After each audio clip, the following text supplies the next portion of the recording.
Welcome back into Rounding Third Baseball, episode 349, first half recap, all-star game, second half predictions, anything baseball, freeform Thursday. We're going to cover whatever y'all want to cover in the chat. We have some things to talk about. But first, I'm your host, Nick, and we have Harrison tonight. How are we doing tonight, Harrison? Fantastic, Nick. How we doing? Not too bad. The real question is how did you shoot it this afternoon? I did all right. I haven't touched my golf club since like the end of last year, and I went 45 on the front, then I reined it back into a 39 on the back, and started to get the game back. Sweet. You put those two together for me, and that's a solid front nine for me. Yep. So I just missed an eagle on a par 4. I drove the 290-yard green and then missed the putt. you lose some when I'm on the golf course. Yeah. So. What are you gonna do? Yeah, exactly. So so first, make sure you follow and like us on Facebook. You can subscribe on YouTube. You can follow on Instagram, Rumble, and TikTok. You can also listen on Spotify and Apple Podcasts, wherever you get your podcasts. We have our Rounding Third merch on Etsy. Search Rounding 3RD Baseball, sweatshirts, t-shirts, tumblers, whole bunch of stuff. Locke got his Jeopardy champion t-shirt today. He sent us a picture with it, and he goes, "Fits great. This is awesome. Thanks, guys." So congrats to Locke. That was incredible. Can't come from behind victory in Jeopardy. So pretty dang awesome. And it's proof that we can ship internationally. So no reason you can't get a t-shirt. Right. Yeah. What's up, Aaron? How's it going, bud? So we're just going to kind of just wing it tonight. We don't have a slide deck. We don't have anything. We're just going to kind of wing it. Whatever you guys want to talk about. We'll kind of run down the first half of the year, talk about the All-Star game. Well, I should say the All-Star inning. And then we can get into the exhibition game. Well, were there really any stars there? I mean, yeah, man. It was, was it the sort of stars game? The sort of stars, the kind of superstars game. But yeah, there was just literally one inning in that All-Star game that mattered, and the rest of it was boring. So we'll get into that, and then second half predictions and some trade deadline talk, I am sure. So, all right, I'll wing it like my Giants have been doing all season. Yeah, Aaron, I'm sure the Giants are going to come up tonight. We'll get to them for sure. So, first half, Harrison, the good, the bad, the ugly. Let's start with the good. Let's go surprisingly good, surprisingly bad, surprisingly, or just ugly. Okay. So I'll give you a few surprisingly goods. Tampa Bay Rays. Mm-hmm. I mean, we say it all the time. Like, when we don't think they're going to be good, they're good. So the Rays from here are surprisingly good. White Sox, surprisingly good. Yep. Kind of hard to argue. And then my other surprisingly good is going to be the Brewers. Another wave of trades. Peralta's gone, Durbin's gone, key guys are going, and yet this team just doesn't seem to miss a beat. Peralta's gone to New York and been terrible. They look like geniuses for trading him when they did. And for whatever reason, they just continue to roll. It doesn't seem to matter who's there. Yep. I'm with you. Surprisingly good for me, Tampa. The Cardinals. Everybody across the board had them in the basement. Surprisingly good. St. Louis Cardinals. Congrats, Ryan Taylor, for actually they're 5 games above 500 right now, playing good baseball, fun baseball to watch. It'll be interesting to see how they do down the stretch here.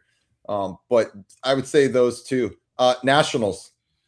I mean, I know they're sitting in 4th place, but to have the amount of runs that this team's scoring, that's an interesting team at the deadline too. We will also get into that. Pirates, good. Yeah, the offense is there. The pitching isn't getting them anywhere. Like we've been saying for years, the pitching's been what's been quote unquote keeping the Pirates afloat. I mean, not that they've actually been afloat, but they've never had an offense. They now have the offense, and the pitching is not as good as it was. So Pirates are weird, but they are better than I thought. So I'm with you there. But yeah, what's funny with the Nationals is they've scored the most runs in baseball and given up the 3rd most runs in baseball. Yeah. You don't want to be on both top 3 lists. It's usually pretty hard to survive that way. Yeah, you're winning 19 to 18 games or losing 19 to 18 games. It's not exactly great. So Not good. all right, surprisingly bad, Harrison. Our team, I mean, the Red Sox have been surprisingly bad, although we had question marks about them going into the season, but I definitely thought this was a team that was going to contend for the East. Orioles are hugely disappointing yet again. I don't know what to make of what's going on there anymore.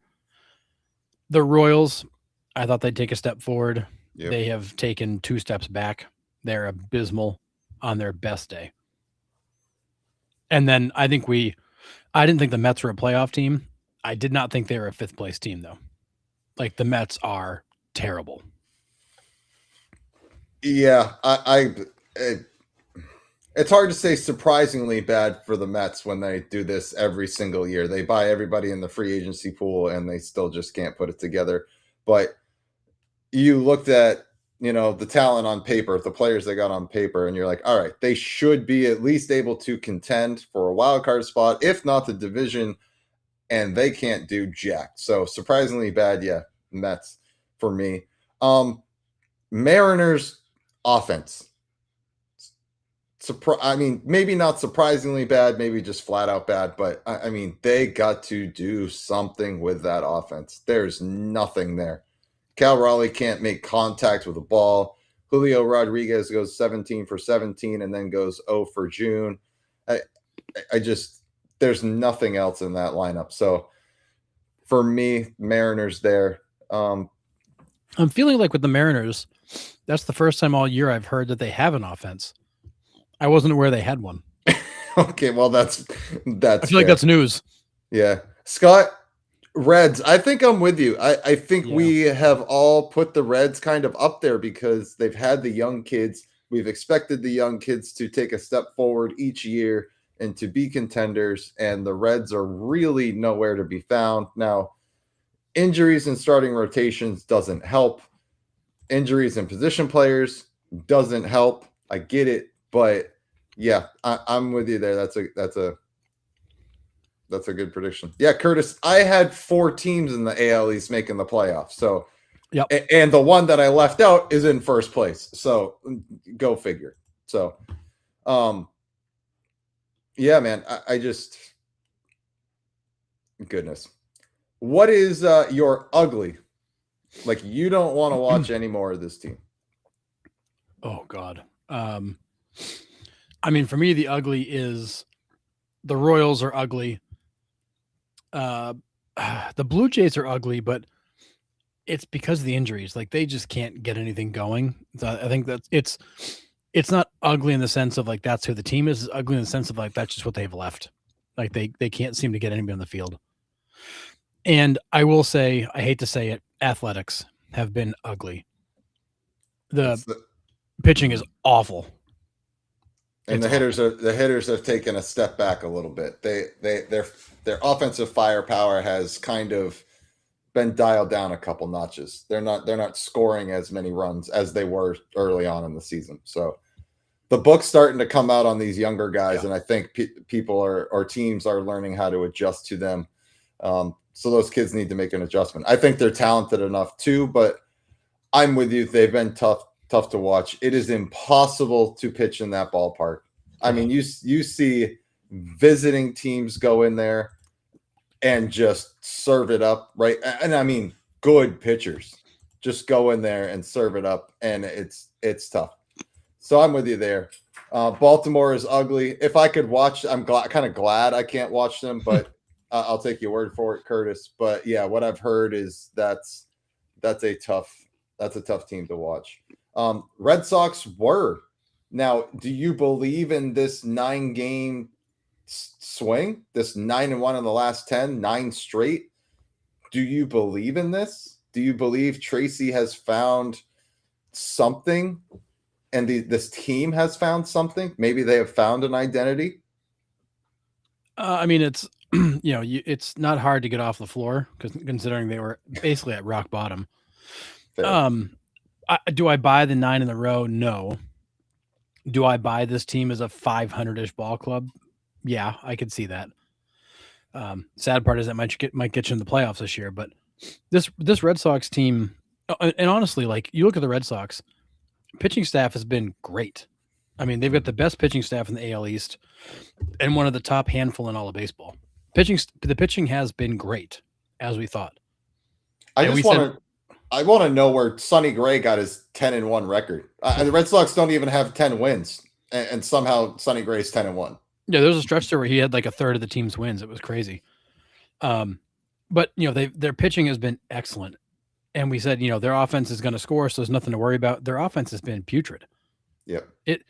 Honestly, this is a complete reversal from last year. It's a bad offense with really good pitching. If they could just get those guys to start to hit, my God, that team could be dangerous. But everybody's just been ice cold. Yeah. Yeah. So ugly for me, Padres, man. I can't watch that team. I really can't. I try to. I have friends that are Padres fans and they love the Padres. And, I was trying to watch them. I really just can't watch that team. Padres are ugly for me. I don't know where they go. They are exactly at 500. I don't know which way the Padres go. The thing with Padres is they don't have a farm they shipped out the farm last year to get Mason Miller. Now, rumors are that Mason Miller is on the block to go out. So if you're going for it, trading Mason Miller away isn't exactly what you're going to do if you're going for it. Now, I don't know where the Padres are kind of stuck, right? So I can't watch them. That's the ugly for me, for sure. Yeah, well, and I think it's worth mentioning. Sorry, Aaron. The Giants. The Giants they're ugly, but more than anything, they're boring. Yeah, like that is a team that has like no life. It looks like they're just straight-faced, no smiles, no energy. They're just dead. The team's just dead. They are boring. Yeah, Giants' longest winning streak this season, 3 games. Crazy. Yeah, Mr. Clamps, 12 AL teams within 3.5 games of the playoff spot is crazy. We're going to get to the trade deadline for sure. But you've got you've got a sub 500 team in the wild card right now. Yeah, in the AL, it's bad. So to kind of put a bow on first half here, Harrison, was there anything that kind of really stuck out to you in the first half? I mean, like really, really stuck out, kind of surprised you? For me, I think it is just the continuation of the takeover of baseball by these 20-somethings. Yeah. I mean, every time you look up, it's McGonigal and Weatherholt and, Stewart and we just keep seeing these guys come up so young, and they're ready to go and they're making contributions. It's constant, this constant flow of young talent, super young talent, raw talent, and they come up and produce. Yeah. Impact players on day one. Yeah, I'm with you. We've been saying it the last few years with the young kids where it's like the moment doesn't seem too big for them, but man, are we seeing it this year. It's insane. I think my biggest takeaway from the first half is how wretched the American League is.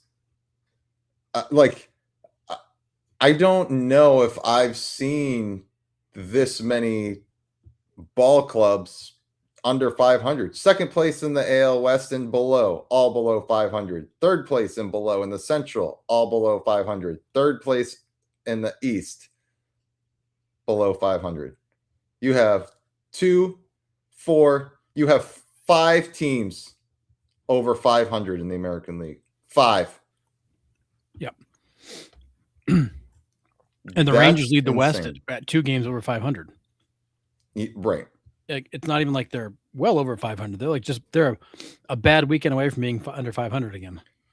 That just shows you the utter dominance of interleague play, right? correct? Like National League's just going to the American League and just absolutely destroying it. Yeah, the NL must have a huge lead there Has to. because they're trash in the American League.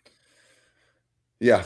So, yeah, I think that's one of my biggest takeaways. But on the bright side of my biggest takeaways is the White Sox coming out of the basement like they have been. I mean, back-to-back 100-loss seasons is insane.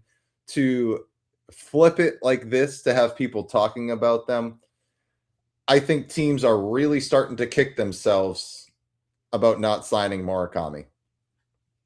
Gonna say it. I think teams are looking and be like, yep, we missed that one. Because not only did Murakami bring the power to that lineup, he's brought a culture to that clubhouse that many teams are missing, right?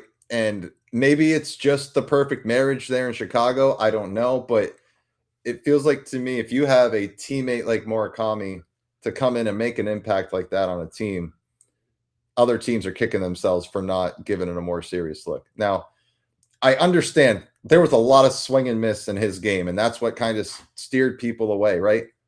Have you watched baseball lately? There's swing and miss everywhere. Like, why are we focused on that with him? So so I think that was a big miss. So that's been kind of a big takeaway for me is the White Sox and Murakami. Oh, Joseph is saying the NL has 162 wins over the AL's 129. Wow. Yeah, it's a big gap. 33 game swing. Yeah, that changes your standings quite a bit. Yeah. Yeah, insane. But there's only one great second baseman in the AL, and how talented the National League is.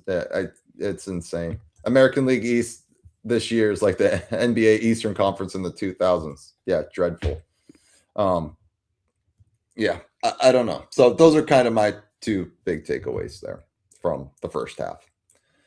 Yeah, I think your point about Murakami is important. You know, we all saw the warning signs. We all wondered if he'd pan out.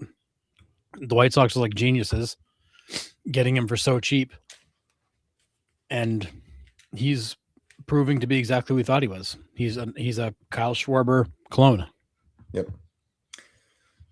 Yep, with clubhouse presence. So, all right. Well, first half is ended. We move on to the All-Star break. We were live for the Home Run Derby, so we don't really need to break that down. But let's move on to Tuesday night and the All-Star game. Curtis poses this question: what did you think of the aesthetics of the All-Star game?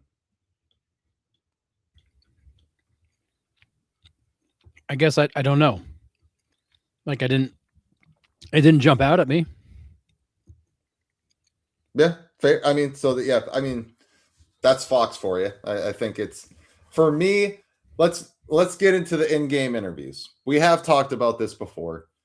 Now, there are a lot of guys there. There was, I want to say 36, I think they said, first-time All-Stars. There's a lot, yeah. Right? There are a ton. And there are guys getting up and grounding out, and we don't even know that they were up to bat, right? Because they're interviewing PCA out in center field, and the camera's focused on him, which I like when they're talking about the game. I've mentioned this before. I don't like when they're talking about, hey, like, what's your favorite pizza in Chicago? Like, dude, I don't care. Like, talk about the game, if anything, right? Like, what are you doing? What are you setting up for? Like, why are you lined up in the gap, right? Dylan Cease in the first inning with Shea Langoliers. That's incredible, right? Because it's a pitcher-catcher battery that have never caught each other, right? And they're communicating back and forth about which way they want to go. And Dylan Cease is kind of talking his way through it. Don't ask him any other questions. Like, John Smoltz, stop. You asked Shea Langoliers mid at bat, how are you on ABS challenges this year? Shea's like, I don't know. 50-50? Like, he doesn't care. So, like, just let me listen to the guy's thought processes. That's what I want to hear.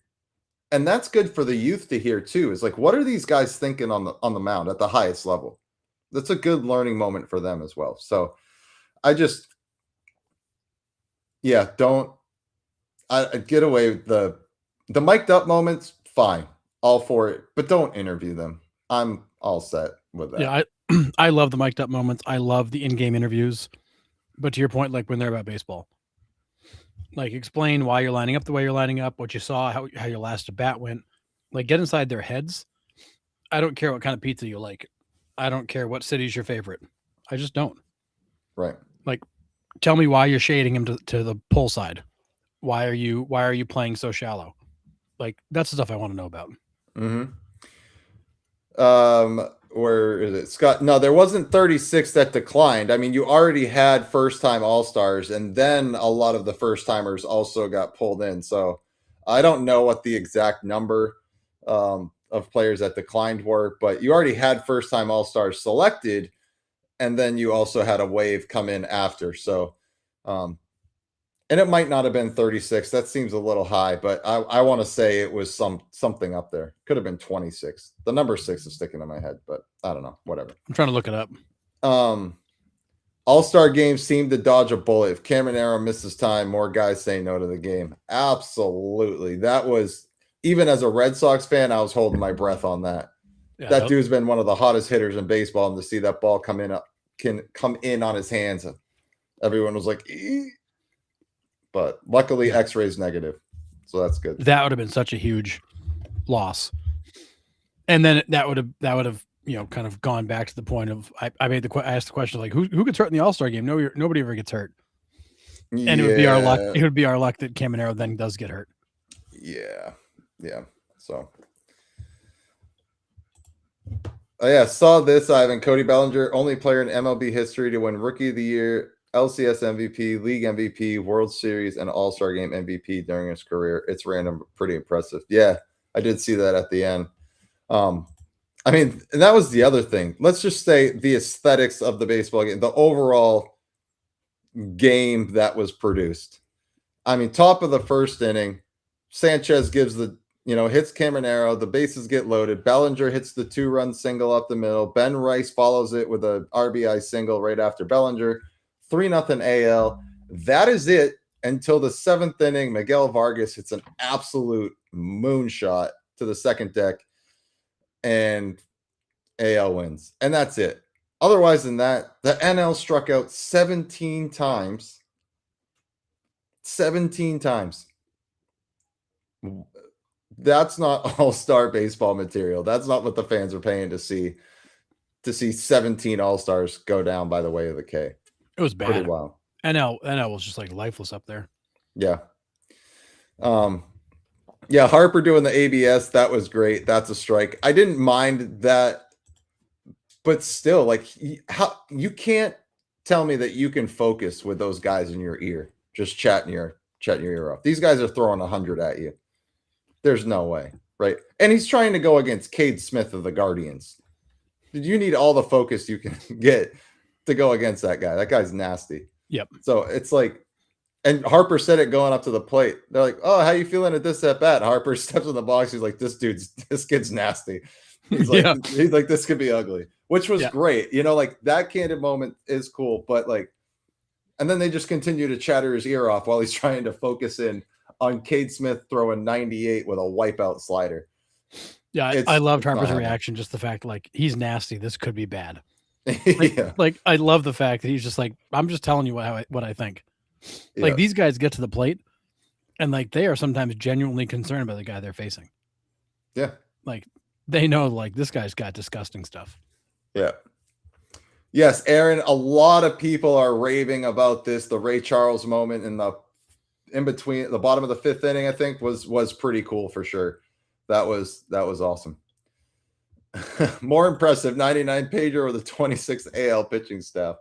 I don't know, man. Just insane. But I mean, 99 pager was pitching to a lot better hitters. I will say that. Yeah. Yeah. The Yankees won the All-Star game. Yeah, for sure. I'm pretty sure it's the most RBIs the Yankees have had in weeks. Facts. AL pitchers are legit. Yeah, I'm not saying that they're not legit, John, but I mean, 17 Ks is pretty insane, though. I just that was kind of my big takeaway, and that's why it was so boring. I mean, there weren't even balls put in play, other than that Ernie Clement play up the middle. That was nasty. It was a great play, and why he was the top vote getter apparently. But I mean, it was such an insane game that, like, you couldn't pick an MVP. Like there wasn't an MVP. Bellinger gets it by default for driving in 2. So I guess he's the MVP. I mean, that happened in the first inning. It was just kind of a boring product. Now, does this game look different if Skeens is there? If Yamamoto pitches? If I'm missing Chris Sale pitches? Who else am I missing? I'm missing Mizorowski pitches.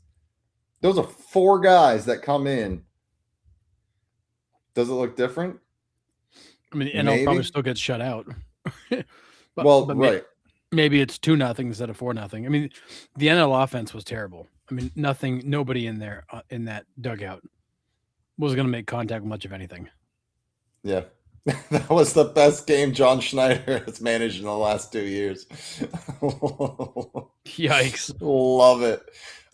If it's not going to be extra innings nail biter, I'd rather see a blowout than a 4-0 game, right? At least there's stuff happening in a blowout, right? I'm with you, Forrest. Yeah, it was just inning after inning of nothing. Yeah, and Curtis, the irony, the NL is the better league by far, yet got K'd to death by the American League. Oh. Yeah. They were just up there flailing all night. Yeah. Yeah, I am mixed on this, Greg, right? Like I definitely get that you want it to mean something and you want these players to go and compete and try to win. Greg says, I just missed when the All-Star game was for home field advantage in the World Series. Just feels meaningless at this point. And I think MLB has to be careful sometimes because we could start heading the way of the other 3 major sports All-Star games if we're not careful here, right? Like, yes, baseball is kind of a fluky sport anyway, and stuff like this can happen on all levels, right? I mean, I get it. But when the stars aren't going and you got the likes that love Ceddanne Rafaela, not an all-star, right? Tristan Peters, congratulations to him, not an all-star, right? I mean, I think MLB has to be careful with this if they keep letting their players be like, yeah, you don't have to come, like almost making it optional. Well, the hard part too is that now, because of all the opt-outs, you have all these other all-stars. You had like almost 100 guys that are all-stars this year because you basically had to build 2 rosters because of all the opt-outs, right, for both teams. It's crazy. Now it seems like everybody gets to be an all-star because the original batch doesn't want to be one. And do they all get credit for being an all-star, like on their Baseball Reference? Yeah, that's insane. If they were selected, they're an all-star. Then if they opt out, somebody else takes their spot. Now you got 2 all-stars for 1 spot. That should never happen. I'm sorry. If you're not on the active roster, you don't get the all-star for that year. I think that's an easy fix. That's how I view it. Yeah. That's, if you don't want to be there, then you don't get the AS on your Baseball Reference, and it doesn't count towards your Hall of Fame legacy, if that's what you're going for. Yeah, Shohei Ohtani, 2026 All-Star.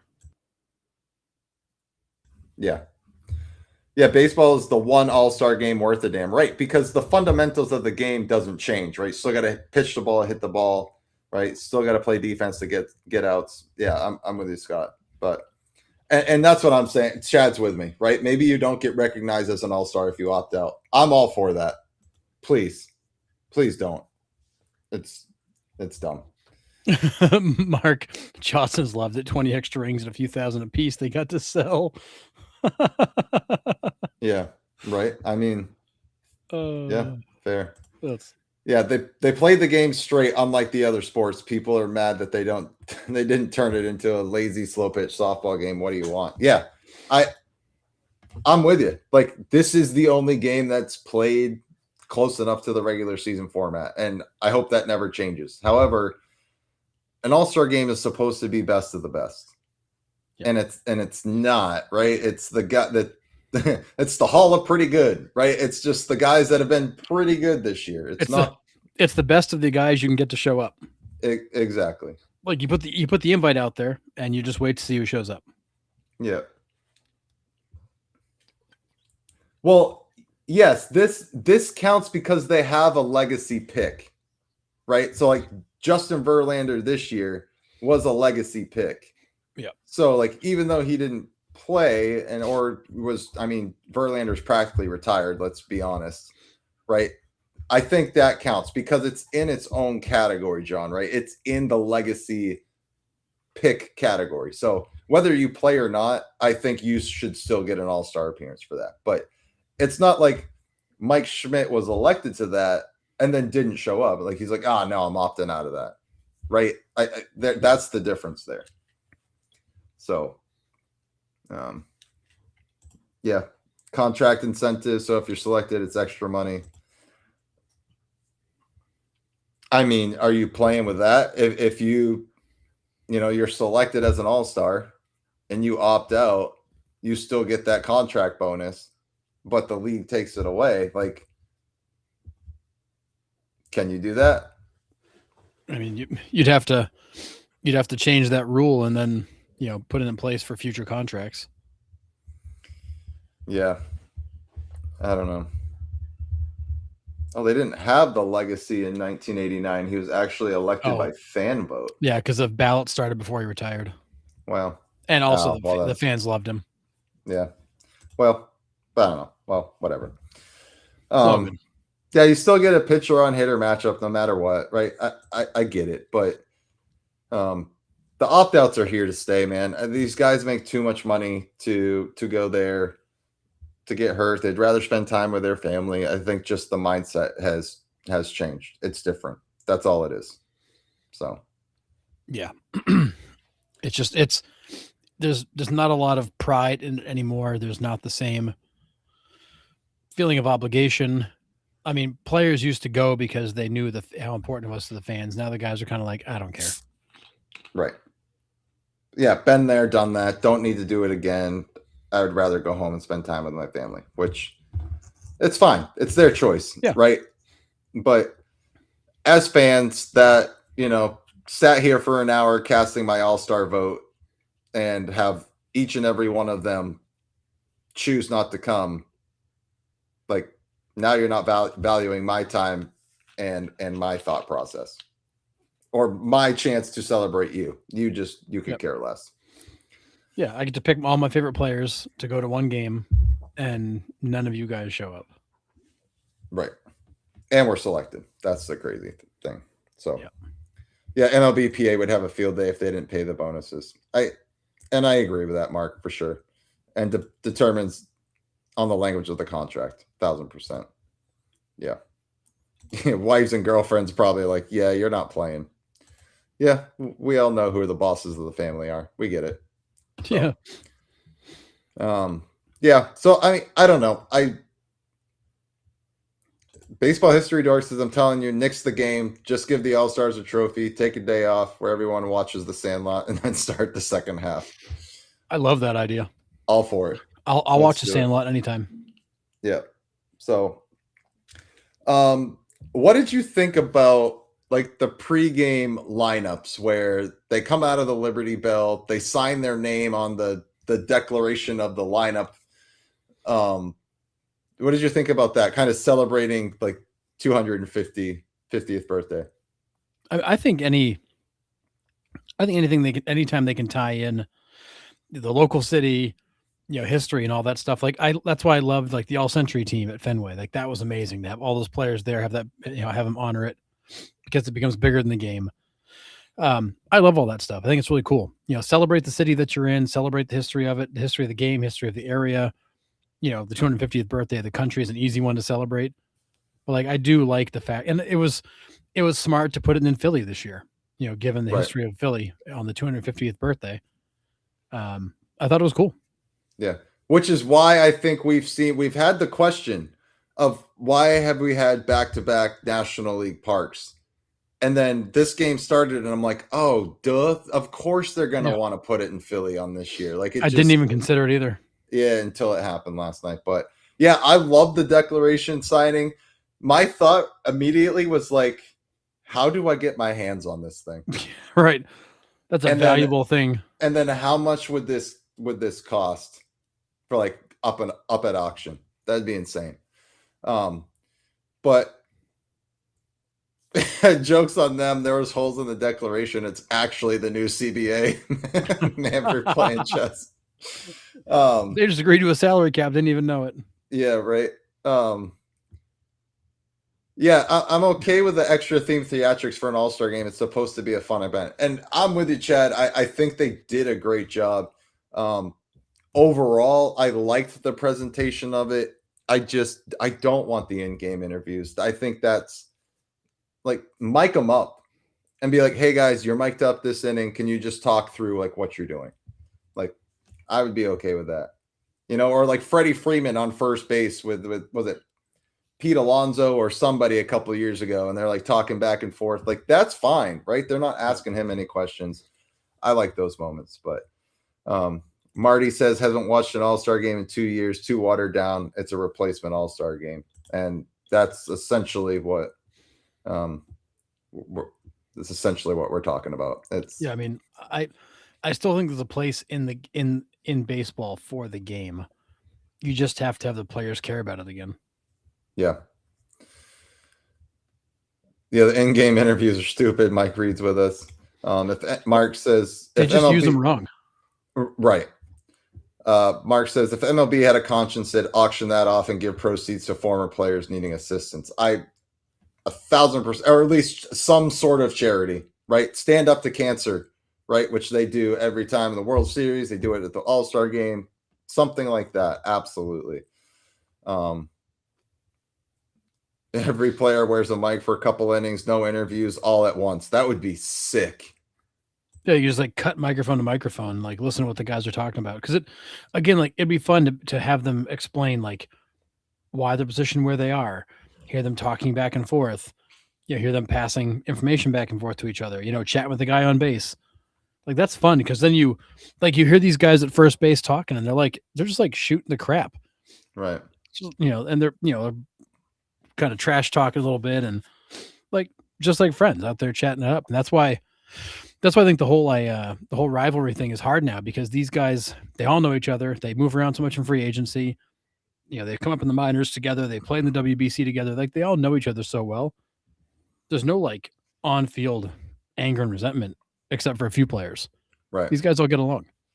The only thing, and I mean the only thing I like about Apple TV broadcast is usually every game they have a half inning where there is no announcers. It's just the sounds of the game. They just turn all the mics on in the stadium. You hear the crowd. You hear the crack of the bat. You hear the pitcher grunting. There's no announcers talking over the sounds of the game. And that half inning is incredible. Like, it makes you feel like you're at the game. I wish Apple TV did it for all 9 innings and we didn't hear any of their broadcast people talking, but that's besides the point. But I love stuff like that. Make me feel like I'm there, even though I haven't moved the muscle off my couch. Yeah. That's a cool idea. Yeah. Just play an inning in silence and let us just like listen to the game. Because the mics they have pick up so much audio so easily. The video equipment can make you feel like you're right there.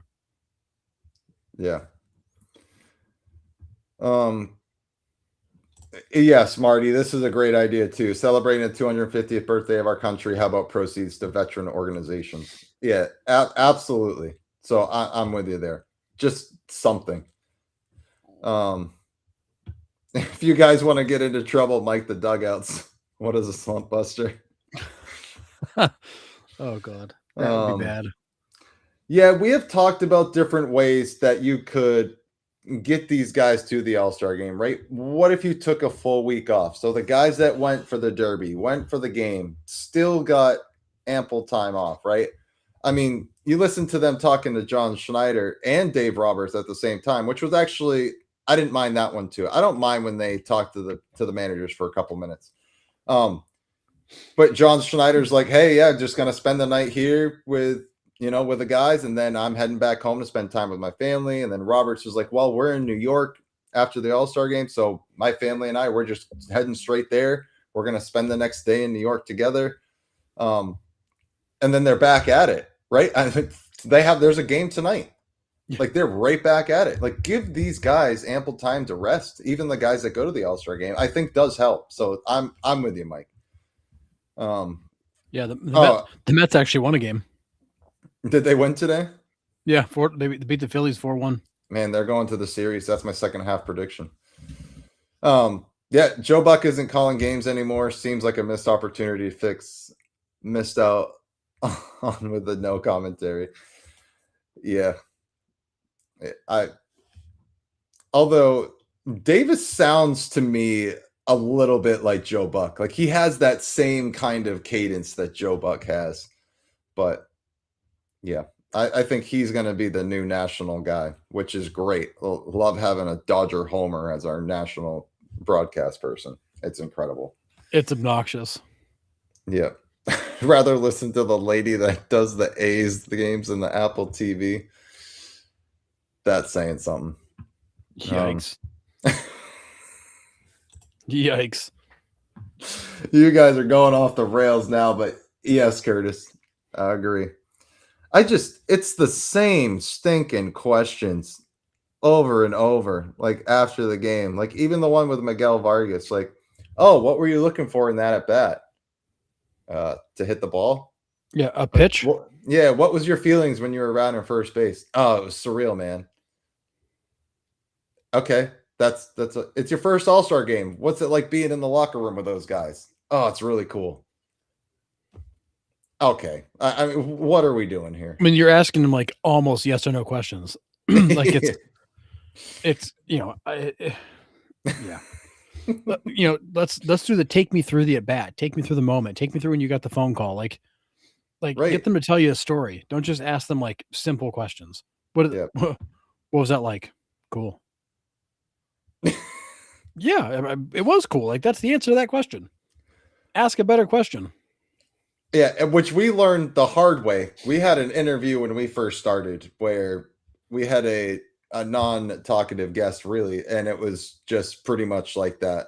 It was just like, yep. I was like, okay, can you expand a little bit? Like that wasn't a yes or no question, but anyways, yeah, like it's just, and I get it. There's time crunches. Nick has gotten much better since then. I mean, he gives longer answers now. For sure. Yes, absolutely. So, yeah. Forrest. Yeah. Somebody needs to check on Forrest. Is he okay? Anyways, anything else on the All-Star game before we kind of move on from that? No, I mean, it was the game was fine, kind of boring, uneventful. And I think Marty nailed how we feel. Opting out of the All-Star game is another example of the players not giving a blank about the fans. Yeah. And I think you can feel that. Like I think fans feel that. Yeah. 1,000%. And it's just another feather in the owner's cap when it comes to the CBA next year. Right? It might not be a talking point, but it is just another feather that the owners can be like, hey, like you guys are selected to this, you get paid to go and you choose not to go. I mean, I wish I could get paid a $500,000 bonus to opt out of it and still get paid my $500,000 or whatever the bonus is. Right? That'd be incredible. I just yeah. Wow. You're going to pay me to not show up? Okay. Yeah. It's insane to me. The reality of it is the All-Star selection is based on the body of work. It's not based on the game itself, but still, like the fans said, we'd like you a lot. Can you please go to the game? And you're like, nah, I'm good, but I'll cash the check and go sit on the couch. Yeah. Aaron, this is a fantastic question. And Rob Manfred has kicked the tires on this, but what happens first? All-Star game gets axed or they implement an in-season tournament like the NBA? I mean, there's no way the in-season tournament would never happen because it would mess the schedule up so bad. And you've got the WBC, so you kind of already have that supplemental tournament that pops up from time to time. I mean, I think the All-Star game would get axed before they could do that. But I don't think the game gets axed. I think it just gets changed. I think they're going to find some other way to do it. Whether the break is structured differently, whether the game is structured differently, they've got to do something to bring some life back to it. And I'll be curious this year what the ratings are, because the last 4 or 5 years the ratings have been very consistent. But did people see all the opt-outs and go, "Oh, screw it, I'm not going to watch"? Like, I'd be curious. Now, I will give the MLB some credit, right? Because I think they've been listening to the fans for the last couple of years about the home run derby, right? Like, it was an awful watch. Like, it could have been a really cool product. It was just impossible to televise because you can't watch. We talked about it on Monday when we were watching it, right? Like, you can't watch the homers. These guys were just absolutely tired. Fans are like, what are we doing here?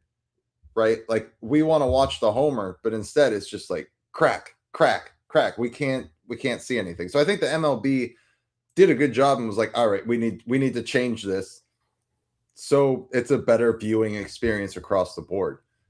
Maybe they do that with the All-Star game. Maybe it takes a couple of years, but to your point, maybe they do tweak it a little bit. Yeah. So interestingly enough, the All-Star Game selection show had its highest ratings since it started in 2007. And then Fox drew the largest MLB All-Star Game audience since 2018 with 8.8 million viewers, 21% better than last year. So a huge jump in viewership for the All-Star Game. I don't know if I believe that. I'm going to be honest. You're telling me no Shohei, no Judge, no Skeens, and they jumped up that much? Yeah. That one's hard to believe for me. I don't know. I mean, it's possible. Baseball is trending up just in time for them to end it, but I mean, that's a big increase to not have your 5 biggest stars not on the field. Yeah, I'm just trying to read to see what drove it. Huh. It was they had higher viewership across the board. Interesting. All different demos, areas. Yeah. Yeah. I don't know. The 1988 All-Star Game had the highest viewership ever with 29.5 million people watching. What year was that? 89? Is that what 88, 88. 29.5 million people. Of course, back then you had like 10 TV channels and it was on national television. So like you had to watch it. You didn't have any choice but to watch it. Right. Yeah. But still almost 30 million people watching an All-Star Game. That's crazy. Yeah. It was either that 60 Minutes or PBS. So I was like, yeah. Skeptical Nick face. I don't know. I just feel like that's interesting. Sportico broke it all down. It's okay. I mean, pretty compelling. Yeah, but yeah, yeah, and this is a good point too, Ivan. Thinking FIFA would kind of kill the NBA Finals and the MLB All-Star Game, but it didn't. I just think soccer in general isn't yet a huge pull for the U.S. Like, yes, there are some avid soccer fans here, but it is not the same. And I think the U.S. got a rude awakening when they see all these fans come in from the World Cup and they're that passionate about soccer. I think they got a wake-up call. Yeah, right? So Tuesday's World Cup match drew 11.5 million viewers on Fox. Yeah, it's crazy. But 11.5 million people watched the World Cup versus almost 9 million people watched the All-Star Game. It just shows you like soccer is still just not a big draw here. Yeah. So I don't know. We'll see. I mean, this is kind of cool. This would be interesting and bring a different flair to the MLB All-Star Game. The highest vote getters are the team captains, and they do a draft. That is a pretty cool idea. But Judge and Ohtani then like drafting or being in the same lineup would be insane, right? Well, they proposed like an East versus West. They've proposed USA versus the world. they've tried to come up with like different ways they could slice up the All-Star game, but it keeps coming down to league. Like it's just the easiest way to do it is to just split up by league. Yeah. I mean, I don't know. I don't know how it gets fixed. I'm not going to put brain power into trying to fix it, going to be honest. But overall, I'm still going to watch it. I think just the game itself was just a snooze fest, unfortunately. Not much action, for sure. Yeah, I mean, it still drew a huge audience, and it was not even that good a game. No. So absolutely not. It's one of those things. Bring back Morgana. Yeah, oh God. She might not be able to move like she could back in the day, but no. And Ivan, this is a great point. I don't think. I mean, I have a pretty good sense of how big soccer is because I have some friends who are soccer junkies. And you know, Cristiano Ronaldo's one of the most followed people on all of social media because he's like a god. But soccer outside of the United States is massive. I mean, it dwarfs any sport we have, and it's not even close. Yeah, it's life for most of those countries. But like here, no. Like I was offered, tickets to a luxury suite for Portugal's second game. I couldn't say no fast enough. I have no interest in going to watch soccer. Zero. World Cup, I don't care. Like I could have seen Ronaldo. I don't care. Like I could not potentially care any less about soccer. But like outside of the United States, like those people riot when their teams lose. Like it is crazy what happens. Yeah, that's wild. So, all right, let's move on to the trade deadline, Harrison. We've already got a couple movements here. We got Lance McCullers to the Milwaukee Brewers from the Houston Astros. And then not a movement, but Chase Burns signs a 7-year, $105 million extension with the Reds. So, my question to you, are the Astros selling or are they just done with Lance McCullers? I mean, Lance McCullers is hurt like every other Tuesday. I just think they realize they can't rely on him. And if they want to get serious about making a run, they need to go find legitimate pieces. And McCullers just isn't that guy anymore. Marty's celebrating for his Astros to get rid of him, so that's awesome.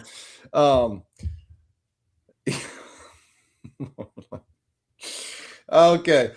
Yeah, so does that move help the Brewers at all? I mean, the Brewers need pitching. They've got some injuries to contend with. So I think for them, he's an inexpensive gap filler. But I don't think that it does anything to move the needle for them. And the Brewers are very famous for unlocking guys when they get there. So maybe they find something in McCullers. Yeah, I mean, for the Brewers, Woodruff is out again. Kyle Harrison just went down. You know, they got two big openings to fill. Is McCullers going to fill their shoes? No. But he's going to take some starts. Is Mizorowski's arm actually fatigued? Are we running into a problem there, or is that was that just the opt-out optics? You know, like yeah. I mean, yeah. I mean, there was a day where Lance McCullers was a name. The problem is that was like 3 years ago. Yeah. Now he's a guy who can barely get on the field. Yeah. So those are the movements so far. What is your feeling overall on the deadline? Do you think we are going to have movement? Do you think it's going to be a dud? What is your overall feeling on the trade deadline coming up? Did you miss the big Red Sox trade? Yeah, Jahmai Jones. Yeah. I mean, huge. Dude, look out. Moving the needle for a guy hitting like 187. The Red Sox, you need another bat in their lineup that hits under 200. Absolutely. I read that. I'm Yeah. like, what the hell are we doing? I Well, he's a yeah. right-handed bat who can spell. I don't care if he's a switch hitter and can bat standing on his head. I don't want to see that guy in the batter's box. I'd rather just take my chances with Duran or Yoshida.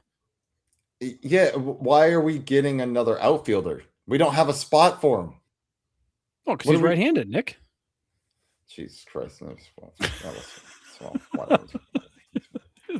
Anywho. We need that right-handed bat we've been talking about for 2 years. Yeah, we let him sign in Baltimore, morons. Yeah. Yeah. So overall feeling on the deadline, you think it's going to be a dud? Do you think a lot of teams are moving? What are your thoughts? I mean, reports came out of New York today that the Mets are intending to be sellers and they may aggressively be sellers. Duh. So, I mean, okay. I think you're going to see some movement. I think you're going to see a lot of these little like under the radar moves, like the McCullers type moves. But I do think you're going to see some big names move. I do think Scooble's got to go. I do think that the Mets need to unload some of these contracts. There's even rumors that Lindor might be available. It sounds like everything is on the table in New York. Yeah, John, we're with you. Castillo's name and is definitely surfacing. Mariners need offense badly. Castillo will get you something. I just so we got Curtis thinks serious movement. I'm kind of skeptical on it. Now listen, like you said, I'm with you, right? The Mets are gonna move everybody. Heck, if somebody wants Juan Soto, just please take him too, right? Obviously he's not moving, but you know what I'm saying. The Mets are gonna do what the Mets have done the last 3 years is spend $400 million on their payroll and throw everybody out at the deadline and do it again in the offseason, right? That's what the Mets do. So I don't count that as part of the trade movement because it happens every year. Yeah. So according to reports, the Mets have said explicitly the only people off the table are Carson Benj, AJ Ewing, Christian Scott, Nolan McLean, and Juan Soto. Those are the only guys off the table. Everybody else you can call about. Damn. That's crazy. That's okay. So my thought here, right, is yes, we're gonna, especially in the AL, we're gonna see pieces, like little pieces move here. We're gonna see like the Jahmai Jones moves, right? You're gonna see a bullpen depth move. Everybody in the AL is still in it. Yeah. So why would you want to shuffle everything around in your clubhouse if you're still in it? I don't know how much serious movement we're going to see out of American League teams. So I think it's going to be kind of a dud. I really do. I don't expect a lot of teams to make big splashy moves, especially, and I've said this before, with a lockout pending and not knowing what your payroll structure is going to have to look like in 2028 or 2027. So that's where I'm at there at the deadline. Yeah, I think you're going to have a lot of those kind of perimeter kind of edge moves. And then I think you're going to have a few big names that move, Scooble, maybe some Mets players move. Wouldn't be shocked if the Padres try to move some of those guys out. Wouldn't be shocked if the Giants try to move those guys out if they can find a partner for them. But I'm with you. I think you're going to have a couple of big trades and then just a bunch of little stuff. Mm-hmm. And that's probably it. It's going to be bullpen arms, back end of the rotation starters, utility guys. I don't think you see a lot of big names move. Now, in what is it? We got almost 3 weeks before the trade deadline. Right. I mean, a lot can change in the next week or two, and teams can quickly change their opinion. But at the same time, if I'm one of those teams who's like a fringe playoff team, and I know we're going into uncertain times, I might prefer to dump some contracts now if I can, and then figure this out later. So teams may consider making moves they wouldn't have otherwise, knowing that they're going to be walking into uncertainty, and maybe it's worth having a little bit less on the table when you do that. Yeah. Like Curtis, this is kind of the point I'm making, right? I need a catcher and a bullpen help, period, right? I mean, that are there big name catchers out there? Ryan Jeffers is the biggest name out there that could possibly be traded, right? I mean, you're not taking Shea Langoliers from the A's. There's no other catcher really available that the Yankees are looking for. So you're going to get a fringe move. I've heard Jonah Heim thrown in there. So like, I don't know. That's a fringe move to me. That's not a big splashy move, but yeah, but that's the kind of guy that goes in there and has like a crazy 6-week stretch, yeah, like plays out of his mind. Yeah, the Matt Carpenter, like off the couch. Just goes and plays out of his mind, and then you're like, where did that come from? And then he's trashing it next year when somebody else signs him. Yeah. Ivan, this is a good point. But if I'm Detroit, it would be hard for me to hang on to Skubal and get nothing at the end of the year, right? 8 games under, but 3.5 out of the wild card. I don't see them selling. And I don't think the Tigers are selling. I just think they realize that Skubal's not coming back. So you either get something for him now or let him walk for nothing at the end of the year. Even if that team makes the playoffs, they suck. They're not going to win. Like, could they back into a wild card? Sure, maybe. And get smoked in the first round? Probably. It's like, what's the point? If you can get something for him right now, ship him out. Right. You know, thank you, goodbye. Thank you for your time served. But to keep him around, to miss the playoffs or get crushed in the first round is absolutely malpractice. Mm-hmm. And the Tigers fans should riot. Yeah. We could have absolutely taken a team to the cleaners for Xander Bogaerts, and the Red Sox stupidly hung on to him until the end of the year. Yeah, because ownership didn't want to trade him. They thought that wouldn't be popular with the fans. We were screaming, get something for him. The team wasn't good. Who cares? Right. And he wasn't coming back. And he wasn't coming back. And he wasn't even playing that great. No. Yeah, Luis Arraez, Robbie Ray, all but gone from the Giants. I agree. Arraez is going to a contender. Someone's going to want that contact in the top of their lineup. Robbie Ray, you can never have enough left-handed arms. I think those are the two that are gone from the Giants, 1,000%. I'm with you, Aaron. I don't see any of those other three moving. Do you? No, I think they're going to be damn near impossible to trade. Unless the Giants are prepared to just like declare bankruptcy on this run and eat a ton of money and just throw their hands up, I don't see it happening. Yeah. Yeah, Tigers better get the farm for him. I'm with you. They need to. But Skubal to the Dodgers or the Braves. That's what Curtis is calling. I can get behind that. Yeah, Dodgers. Is there any other team, not Dodgers or Braves, that you could see possibly make a run for Skubal?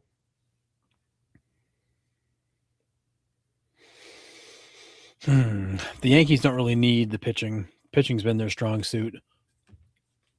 But if you bring him in, you move one of those guys to the bullpen, and now you've fortified your entire staff. You do. It's just, who do you move to the pen? I think the guys from NYMLB Talk were talking about either Clark Schmidt or Will Warren. I mean, yeah. I mean, you could move them to the pen and bring them in. I mean, the Yankees are a team that could realistically pull it off. I think the Cubs are a team that could realistically pull it off if they think they've got a run in them. They got David Peterson. They're fine. I mean, fair. That's a good one. I mean, you can have Peterson or Skubal. Who'd you rather have? I mean, Peterson, obviously. Yeah, duh. Curtis, I love the idea of Milwaukee. Milwaukee does not have the budget for him. I'm pretty sure they already said it too. Like, they're going to be active, but they're not looking to add payroll. They're going to be trading it off. So Milwaukee runs off a very tight budget. Yeah. Marty says talk down here is Astros thinking about Sonny Gray. Now, that would make a lot of sense. About a week ago, I would have been with you, right? What do the Red Sox do? I think a lot will tell us about the Red Sox because they got the Rays for, I think, 4 coming out of the break. Yeah, it's 2 tomorrow. Yeah. So they got 4 coming out of the break with the Rays. that's going to say a lot about the position the Red Sox are in come the trade deadline. And remember, trade deadline's August 3rd this year, not July 31st. It's August 3rd. So there's even 4 more days. Three more. Math is hard. You guys know that. To figure out what we're doing. That's another series to determine, do we have it or not? So, I mean, if the Red Sox are awful out of the break, I could see Gray going. I could see Contreras going. I could see Duran going. Although I'm going to say Duran's almost untradeable at this point. Is anybody going to want that 200 average? Well, it's the whole package, Right. Elite defensive left fielder might be the best left fielder in baseball defensively. Offensively struggling. He's got the run-ins with the fans. Like, he's got baggage too. Right. Yeah. Gray to the Braves has been mentioned here. Well, yeah, I think Gray is the move. Right? If the Red Sox are going to sell, everybody's going to want Sonny Gray. He's 10-1 in the first half. Yeah. Give me Sonny Gray. He knows how to pitch. He doesn't blow people away. He knows how to keep hitters off balance. He does. That will play. So, yeah. The hard part is the Red Sox are 2 games under 500, but yeah, they're sitting a half a game out. It's a team that's not good that could sneak into the playoffs. Yeah. Yeah, Boston's a half game out of the last wild card, 2 games under 500. They'd be stupid to sell at this point. I'm with you. At this point, yes. Today, yes. But coming out of the break, their schedule, I don't think is cakewalk either. So we will know a lot about the Red Sox coming out of the break. They got the Rays. They got a couple other division opponents.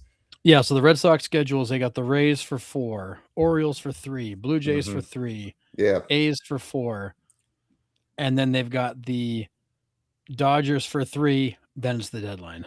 Yeah, we're going to know about what position the Boston's in at that point, but yeah. Anyways. And then they come out of that, they got the White Sox, A's, Blue Jays, Pirates, D-backs, Giants, Marlins, Yankees. I mean, they've still got some games ahead of them. Right. Well, and this is the other reason why I think like there's not going to be a ton of movement, because there's so many teams in the hunt, and most of those teams in the hunt can't afford to be the big buyers, to Mark Frederickson's point, right? Like you just mentioned the Brewers. Like, oh yeah, Skubal would look great on that staff. I mean, imagine that. If everyone's healthy, you got Mizorowski, Woodruff, Skubal, possibly the best 3 in MLB. Possibly. There's still other trios out there that are incredible, but the Marlins, Cardinals, Pirates, D-backs, can they afford a big name for the rest of the year? I don't know.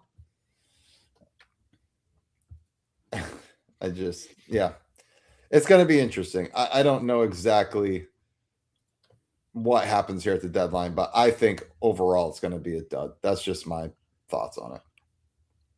Yeah, I'm just trying to see remaining schedule. For who? Like who's got the toughest schedule remaining? Oh, gotcha. Mets have the hardest schedule remaining. Oh, Jesus. So your toughest schedules remaining are the Mets, the Reds, the Cubs, the Phillies, the Rockies, the Braves, the Pirates, the Marlins, the Orioles, and the Yankees. Red Sox are 11th, right behind them. Yeah, but that's quite the gauntlet coming out of the break, though. Yeah, Red Sox still have 3 against LA, 7 more against Tampa, 4 against the Yankees, 3 against the Cubs, 3 against the Marlins, 3 against the White Sox. They do have a bunch of games against the Blue Jays and Orioles still. Yeah.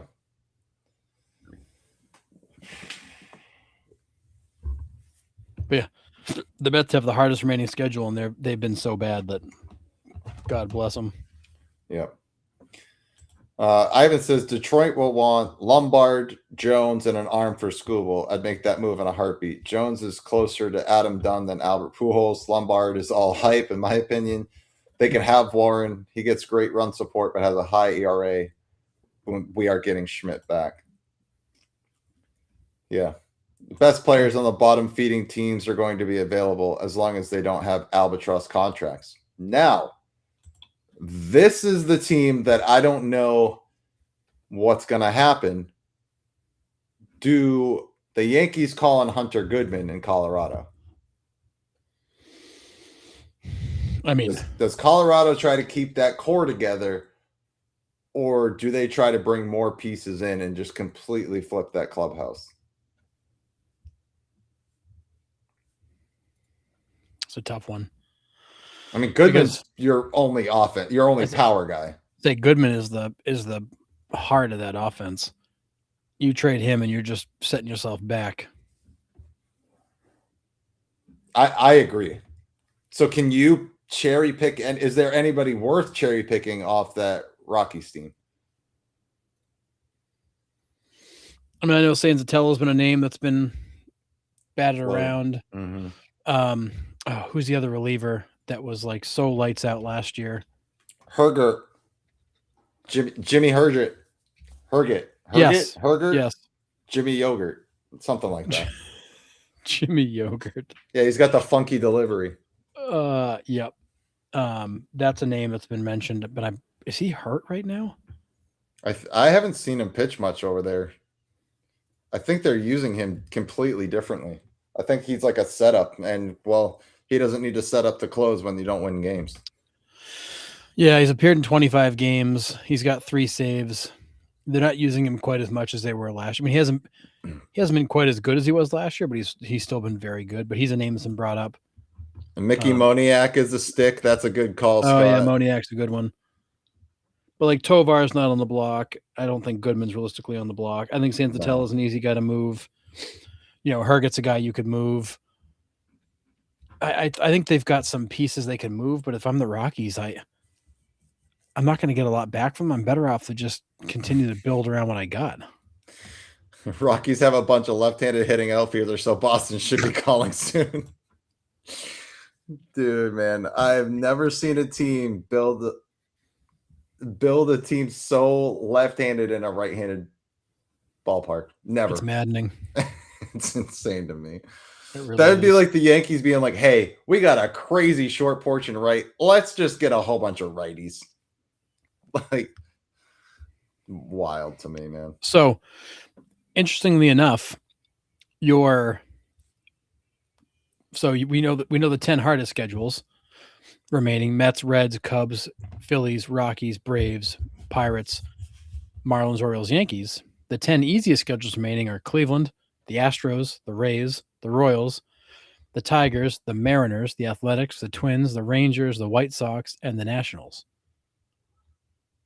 You have some playoff teams there, or some near playoff teams there, that could make up some serious ground in the second half with soft schedules. Dang. So like if you're the Astros and you're staring at the second easiest schedule remaining, you've got 6 against the Angels, 3 against Kansas City, 3 against the Mets, 7 against the A's, 3 against San Fran, 3 against Toronto. You've got a soft schedule. That game and a half doesn't feel so bad. No.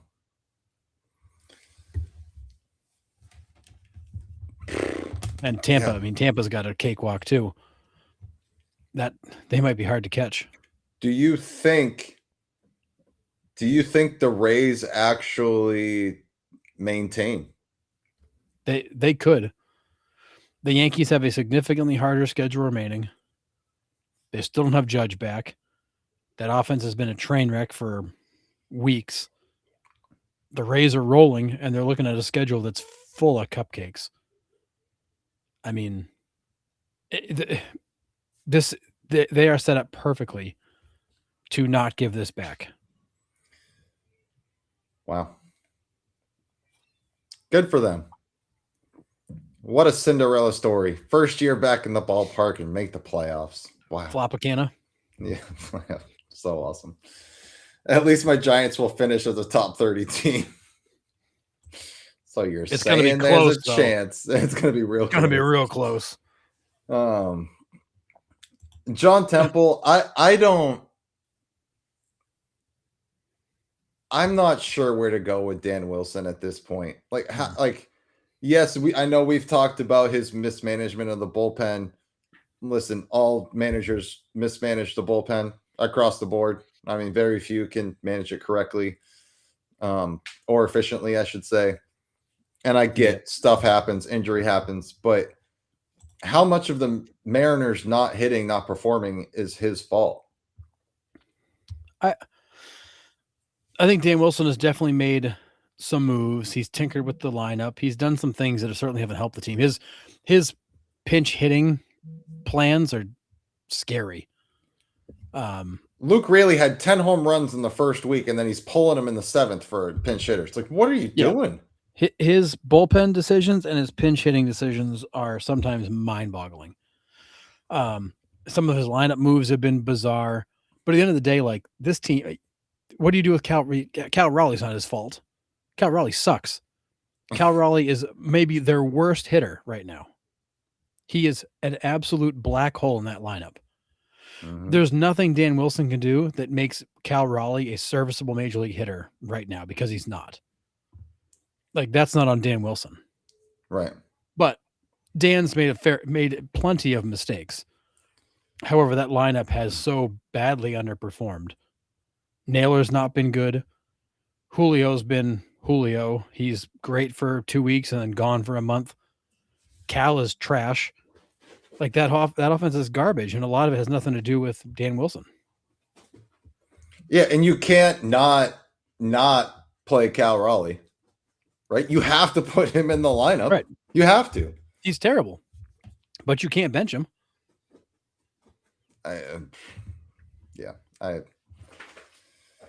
Insane. So it's crazy. Yeah. Are there any other teams that you could see being a buyer? Let's talk about the White Sox real quick. Do you think they could add a piece or two at the deadline to stay towards the top of the Central here? No.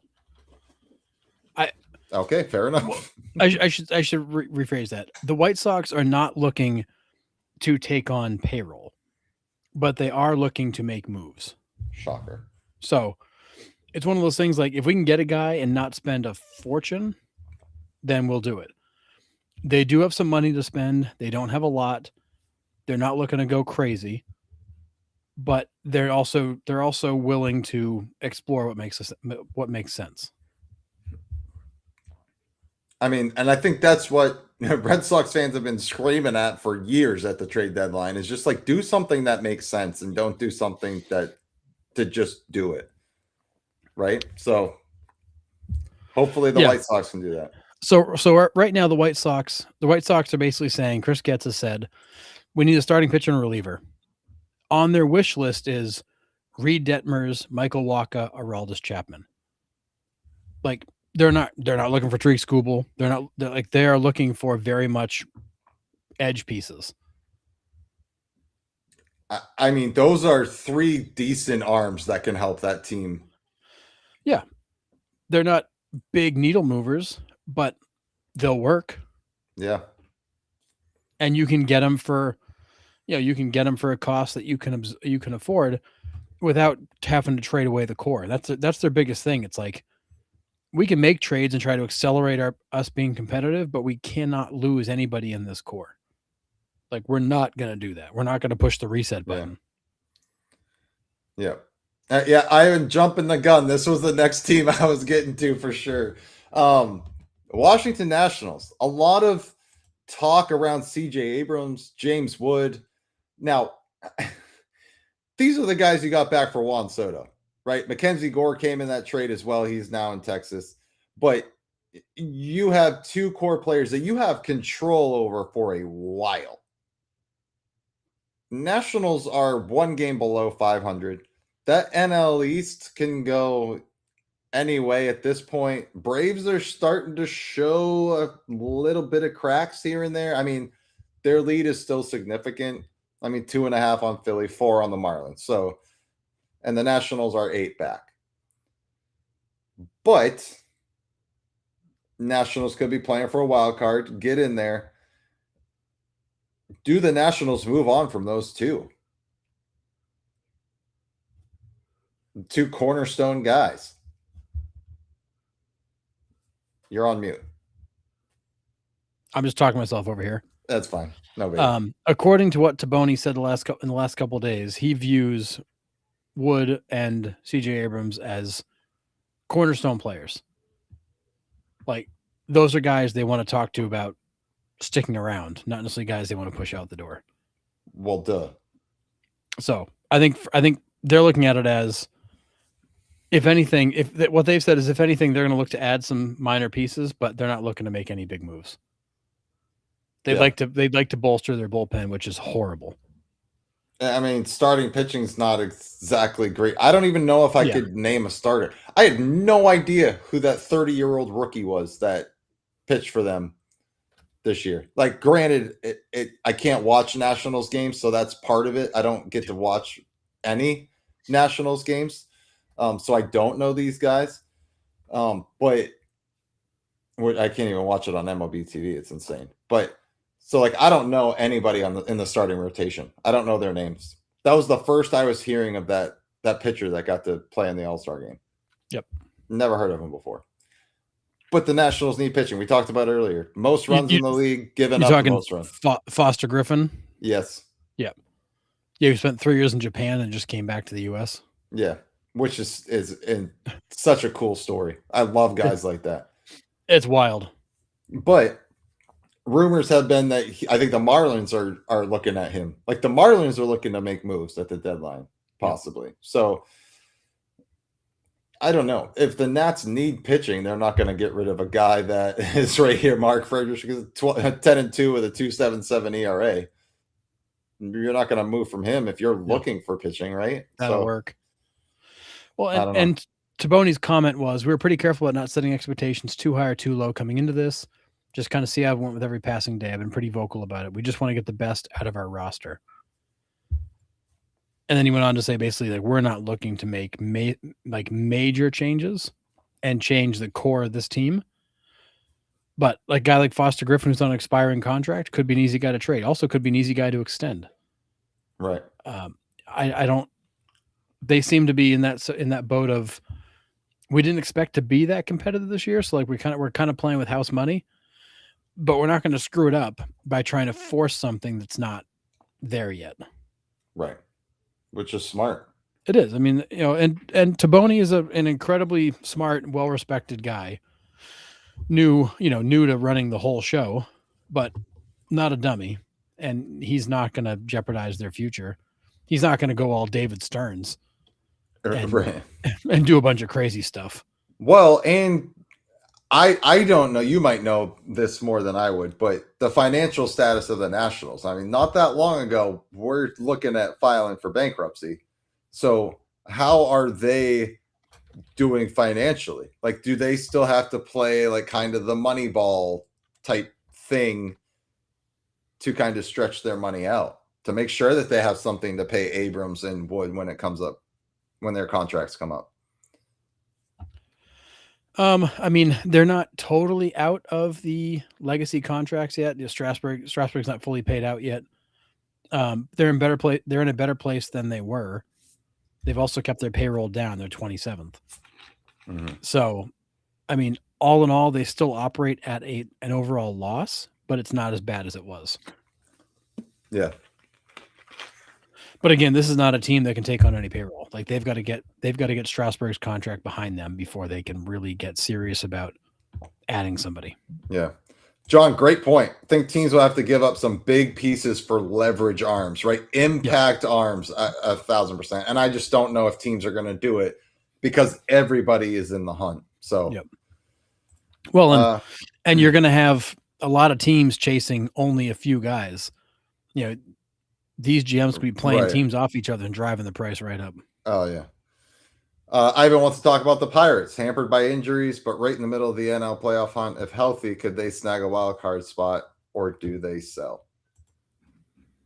Pirates are interesting. I said it earlier in the show. Like, seems like they finally got the offense. The offense is actually putting up decent numbers. I mean, well, Ryan O'Hearn put up all the runs in one game last Tuesday. So, and the pitching is kind of slid, right? But they do have the injuries. Paul Skeens looks like he's human-ish. Crazy to think he's human. Right? So I don't know. I still think they could grab a wild card spot. I think they could hang because I think, I mean, the Dodgers just make the NL so hard to judge for me. Right? I mean, they're in a league above themselves, and then it just seems like it's everybody else. And I don't know how to rank everybody else in that NL. The Dodgers throw it that far off for me. So yeah, I think the Pirates could sneak in for sure. Yeah, I mean they get O'Neal Cruz back here in the next few days. That's gonna help because he was having a really good season, at least kind of in his terms. But Connor Griffin just went on the IL. Triolo's on the IL. They definitely have some stuff to deal with. But Ben Cherington has said something very similar. Like, we believe in this team. We want to build around it. Of course, we have to be smart. Like, we can't just go do whatever we want. Yeah. Yeah. Ashcraft is slept on as a good starting pitcher. He is. Yeah. The Pirates always pump these guys out, and that Pirates rotation is great. And they were great last year. They're one of the better in baseball. Yeah.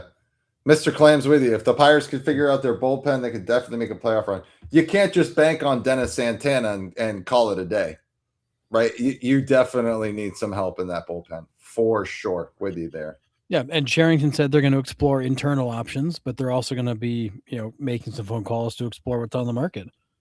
And if they can get somebody at the right price, they'll make moves. But they don't have a ton of wiggle room. Yeah. Again, it's not a big payroll. It's not a big revenue club. Yeah.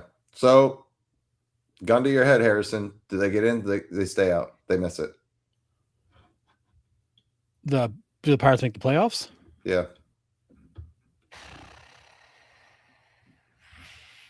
No, I think they miss it.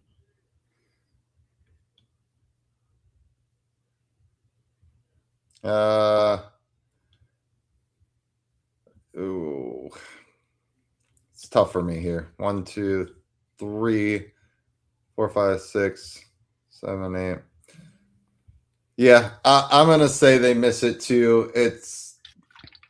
I think the top 8 teams, I'd go Braves, Phillies,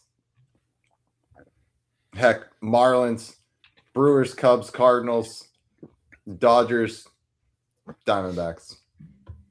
A little bit of homer pick there with the Diamondbacks, but Pirates could sneak in. They're like right there.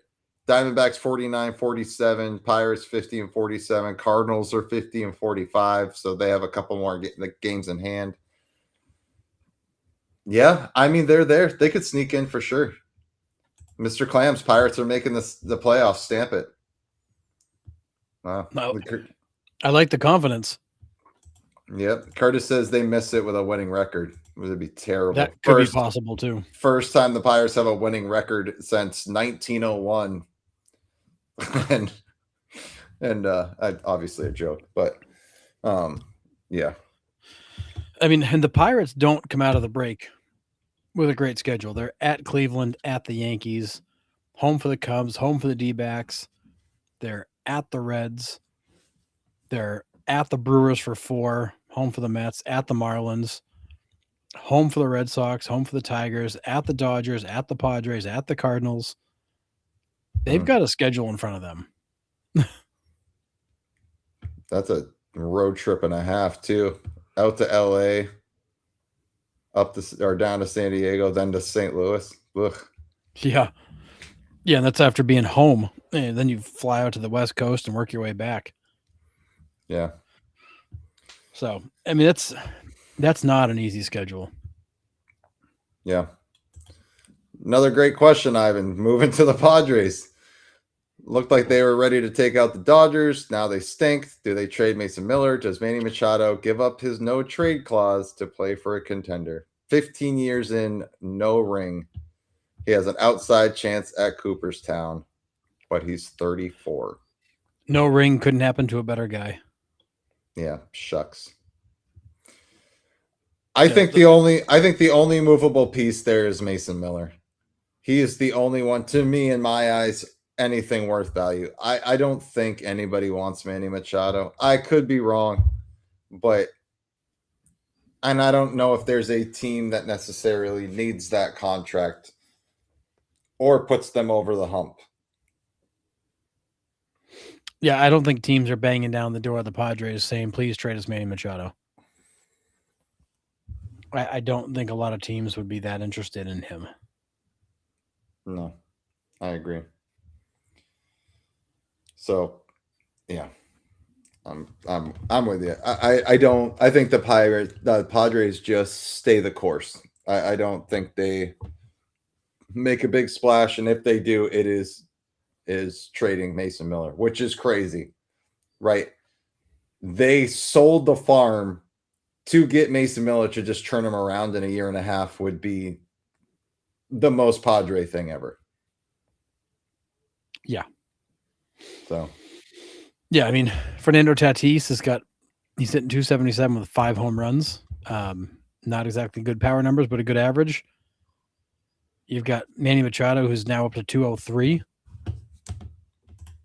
You got so many guys in this lineup. Bogart's hitting 224 with 9 and 37. That contract looks so bad now. Awful. It's just bad. Ramon Laureano's, he's out, so it doesn't really matter.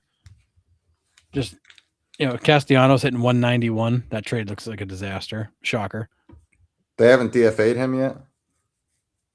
I mean, you have to believe that's coming. Yeah.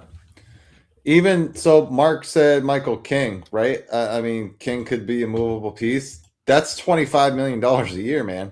Oh no, sorry, they did designate him for assignment. Okay, I thought they did. Yeah, that was a few weeks ago now. Yeah.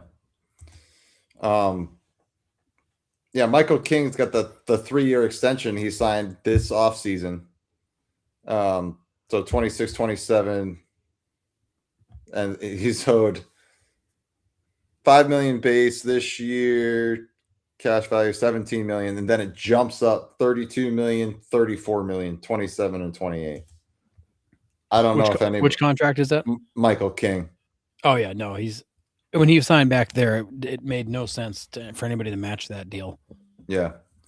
So, yeah, that's $60 million you're adding to your 60 million plus that you're adding to your payroll if you trade for him. So, yeah, I don't know if he's movable, but yeah. Oh yeah, I remember us talking about Castellanos being DFA'd because they actually did it to him when he was in Philly.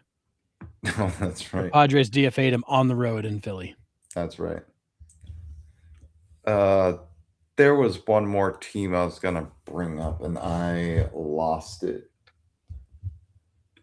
Dang it! I remember because they wanted to be a part-time player, and he basically said no, and they said okay, bye. Yeah, because he's all pissed about his playing time. Now, interesting. We've been talking about my Diamondbacks here for a while, right? What do they do at the trade deadline? Do they look to move some pieces like out? They got a lot of young kids coming up trying to make impacts in positions. Do they, you're going to keep Marte, you're going to keep Corbin Carroll, you're going to keep Geraldo Perdomo. Is everybody else available on the Arizona Diamondbacks? Do the Yankees try to pry away Gabriel Moreno from them? Right-handed catcher. The one thing I'll say about Mike Hazen is that he's never been afraid to make a deal, but it has to make sense. Like he'll make the big splashy move and he'll take a risk as long as he can see a path forward. I wouldn't be shocked if the Diamondbacks move some pieces. I also wouldn't be shocked if they go and get some pieces because they're only 2.5 games out of the wild card. They're not looking up at juggernauts ahead of them that they feel like they can't catch. I don't know. Yeah. I mean, right now they're chasing the Marlins and the Phillies. Mm-hmm. I'm not afraid of those teams. Right. And yeah, like you said, they're catchable teams for sure. Diamondbacks offense can get crazy hot. I have a question about their pitching. Zach Gallen, Merrill Kelly, Eek, right? Yeah, I Gallon just, looked so good, and then all of a sudden didn't. yeah. Eduardo Rodriguez is your all-star for crying out loud. I know. mean, heesh. That felt weird. So, yeah. Gurriel, Seawald, Kelly. Yeah, I could see those. Right? Seawald's that proven closer. Merrill Kelly, he moved to Texas last trade deadline and it was not a great experiment. And he's 38. So I don't think teams are looking for a Kelly rental after seeing what happened last year. So no. Yeah, interesting to see which way they go though. But I don't know. Yeah, I feel like from the outside looking in that this is a team that would be better off by getting rid of some pieces than bringing in pieces and trying to salvage the season. Because I just don't think you've got what you need to make a legitimate run. Could you maybe slip into the playoffs? Maybe. Are you just going to get smoked in the first round? Probably. I don't know if that's what they said in 2023 and they go all the way to the World Series. Yeah, but this team is way better. Or that 2023 team is way better than this team. Oh, I concur. Yeah, I mean that 2023 team was solid all around. This team is full of question marks and some at a pitching staff that is duct tape and glue. Yeah, and I don't think Corbin Burnes. I forgot his name. I haven't seen him pitch in forever. Corbin Burnes is coming back at all until next year. No, I'm pretty sure he's next year. Yeah. Although I thought they had announced that. Mark, this is fair. You guys are sure giving buying teams credit for knowing what they're doing. Everybody's movable. I mean, you're not wrong. For the right price, everybody is movable. We just try to be a little bit more realistic about like who would teams actually hang on to. But again, I don't even think like this is all hypothetical for me. I don't think anybody's moving anywhere. Everybody's in it. Why mess up what you got going in the clubhouse? Just keep everything and just get your fringe pieces. Get your Doug Mientkiewicz, Orlando Cabrera, and Dave Roberts trade. Sometimes that's all you need. Right. And that's what I think this trade deadline is for everybody across the league. I need the pinch runner in the 8th. I need a shortstop, and I need a utility player. That's it. Fills out my roster. There you go. We're good. Let's go. Yeah, so Corbin Burnes just restarted the throwing program in the last few days, and he has an outside chance that you might see him in September. So, now, if they're out of it, they'll tell him just to stay home, I would imagine, or maybe just have him come make a couple of like rehab type starts. Well, and that's what they did with Jacob deGrom in Texas when he came back from his 64th stint on the IL. Yeah, at least. Yeah, he made those 2 starts at the end of the season going into the offseason. Yep. So I could see that. Yeah, so you might see something similar with Burnes just to end the season. And if they're in it, he might be pushing even harder to get back. Yeah. Who knows? All right. We mentioned it, I think, last show a little bit, Harrison. The Blue Jays and Vlad Guerrero. Do you think him losing the weight has affected his power? The dude still hits 300, but he does. We have 5 homers. And I don't know yet because apparently he's got this back thing going on that I don't know how serious that is. Like, is this just like a 1-season thing? Is this like a rest of his life kind of thing?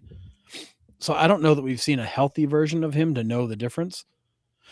But I will say when we've historically seen some of these guys drop weight, like there is an adjustment period where they have to adapt to, they don't move the same way anymore. There's a time period to get used to that. Or we've seen the guys that have gained a lot of weight. They've gotten bigger later in their careers. There's an adjustment period to that. So I do think there could be something to his weight loss, but right now with the back, I feel like that's the number one issue. Yeah. Ivan says, okay, last team for the night, Minnesota Twins, 3 games out out of first place and in possession of the final wildcard spot, do they sell or buy? With so much parity and uncertainty in the AL, anyone has a shot. For me, I don't think that they are going to. They're definitely not buying. I don't think they're going to try to buy to compete. Maybe they'll try to buy to solidify the future.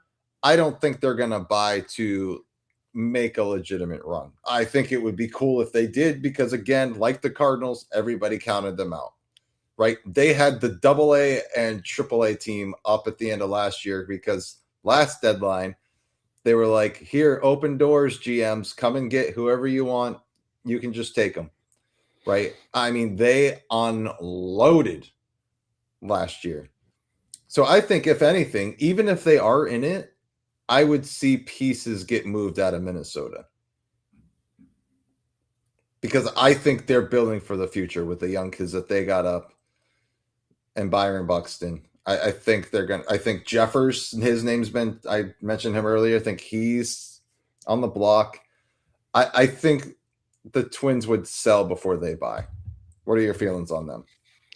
I thought the same way. And then the Twins the last couple weeks have mentioned the fact that they're not looking to trade core players, Buxton, Joe Ryan, Jeffers. They're not looking to move those guys. They don't view them as pieces that they can get they don't view the return as enough to move on from them. What they do want to do though is they have this whole like batch of outfield prospects that are coming, more bodies and positions. And it sounds like what they might try to do is take some of that outfield depth and try to trade that for some pitching depth, maybe swap prospects outfield for pitching and try to rebalance their minor league system. But it sounds like what the Twins are looking to do is more of that rebalancing than any sort of like massive move that brings in a package of prospects, because they like what they have. Right. Now, if I was them, I would be interested what I could get for Joe Ryan and Byron Buxton, knowing that Buxton probably doesn't want to go, and I'm pretty sure he can block it.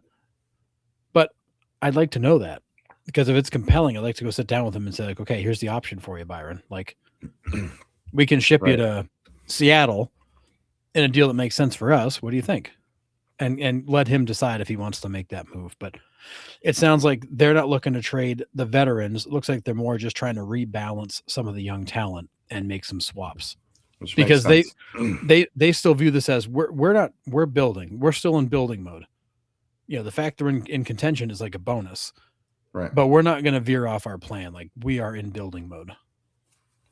Yeah. Right.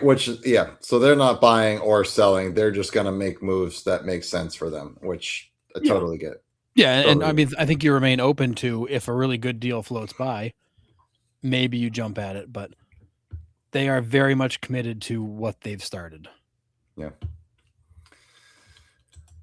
All right. Anything else? Trade deadline players that you would think are going to move? My prediction of Sandy Alcantara moving is not happening either, because the Marlins are in it. They're looking for pitching, so he's not moving. Been talking about him moving for like 3 years, and God continues to not move. Every time it's something that comes up, either he gets hurt, the Marlins go and make the playoffs. What was that 2021 that they made the playoffs? That just like random year. Yeah. And you're just like, wait, what? So, yeah, he's not moving. I guess two teams we didn't really get into too much, and I think these are teams that would be more likely to be buyers. Would be the Rays. You know, do the Rays go, and are the Rays active? And in a similar setup, are the Guardians active? Because the Guardians are sitting there, 3-game lead in the wild card, comfortably in the wild card. You know, in a virtual tie with the White Sox for first place in the division. They're very much in the thick of the Central and the wild card. Do the Guardians go do anything? Guardians never do anything. I'm saying no there. Fair. The only time they moved Andres Jimenez, and that was in the offseason, right? It wasn't even mid-season. Right. So, like, it wasn't. I'm just like, I don't see the Guardians doing anything. They never do. Now, watch they go and just trade their entire roster for somebody else. But Scooble's a Guardian before you know it. Yeah, right. Yeah, that will never happen in division Whew, that'd be wild. Rays, however, if you Scooble to the Rays, say it. outside, honestly, it wouldn't surprise me. The Rays always have these prospects, and that might be desirable for the Tigers. Look, we talk about this farm system all the time. Like, why wouldn't you want to go and raid the Tampa Bay Rays farm system? Take all the guys out of Durham. So I have no great baseball to watch, right? Thanks. But like, do it. You are going to hit on a Rays prospect more times than not. These guys come up year after year, and we're like, where did this dude come from? Who is this guy? How is he throwing 145? How is this dude hitting 320? Right? They do it every year. So maybe the Tigers call the Rays. Rays pull the trigger to Scooble put the Rays over the edge in the AL as the best team in the American League, which I can't believe I'm saying that. Does Scooble do it? Does he go to Tampa? Could you imagine? Dude, the league would implode if he went to Tampa. I mean, if he goes anywhere but the Dodgers, the league might implode. Well, that's fair. The whole world's just expecting that to happen. Like, they're just waiting for that to get announced. Does Tampa have the farm that the Dodgers do, though? Can they put together the same type of package that the Dodgers can? I mean, the Rays have a good farm system. Right. Can they put together the same package as the Dodgers? Probably not. Well, it might also depend on what the Tigers are looking for. Well, and that's the other part of it too, is like, what are the Tigers looking for? Because it's sometimes the mismatch of what they need versus what's available. And then also, I don't know if the Rays looking to take on payroll. I mean, this is a team that doesn't have a ballpark nailed down yet. Not even sure they're going to stay in Tampa long term.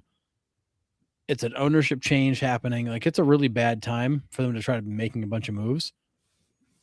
But you're really just renting him for 2 months, and then he's not your problem. You are. I mean, the Rays farm system is ranked 10th. The Dodgers is ranked 2nd. And I will say, who's number 1 right now? The Brewers. Well, yeah. Wow. And then, so when you look at the Rays, they have 3 top 100 prospects: shortstop, outfield, right-handed pitcher. So pretty well balanced. The Dodgers have, and this is where it gets comical. The Dodgers have 5 top 100 prospects: outfield, shortstop. So if you want outfielders, the Dodgers have them. Yikes. Crazy. So it really comes down to, what are they looking for? Yeah. And who has it? But again, like, I don't think the Rays are going to take on payroll. Just like I don't think the Brewers are going to take on payroll, which is why they never make that move. But they've got incredible minor league depth. But if Scooble goes to Milwaukee, does it get him past the first round of the playoffs and maybe losing the second? Sure, maybe. I wouldn't count on it, though. The Brewers are who they are. I think they're very content with showing up, getting their participation trophy, and then going home. Yeah. I mean, the number 3 farm system, the Pirates. They got a bunch of guys that are knocking on the door. Cardinals are number 4.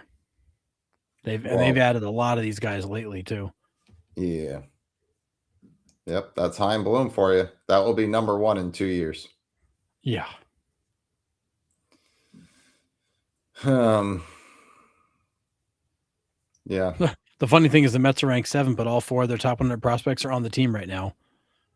McLean, Benj, Tong, and Ewing. Yeah. Ivan says, so the Rays lost in the World Series 2008, 2020 in both years. They had really good pitching, subpar offense. This year, they have very good offense and decent pitching. I think the Rays are smarter away from being able to compete with LA or Atlanta in potential World Series. Or a starter away, sorry. Yeah.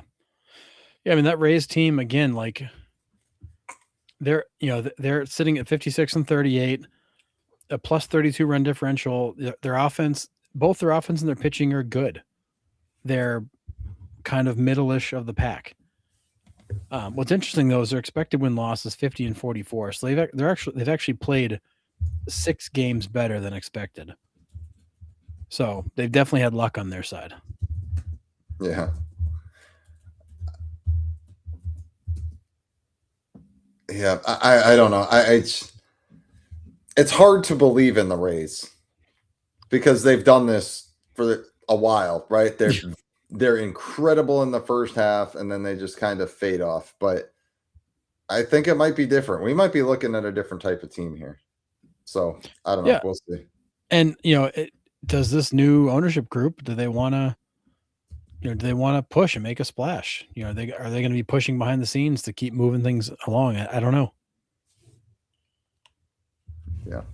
Not sure what to expect. All right. Well, Harrison, who are your playoff teams? Who are your 6 playoff teams? Oh, AL.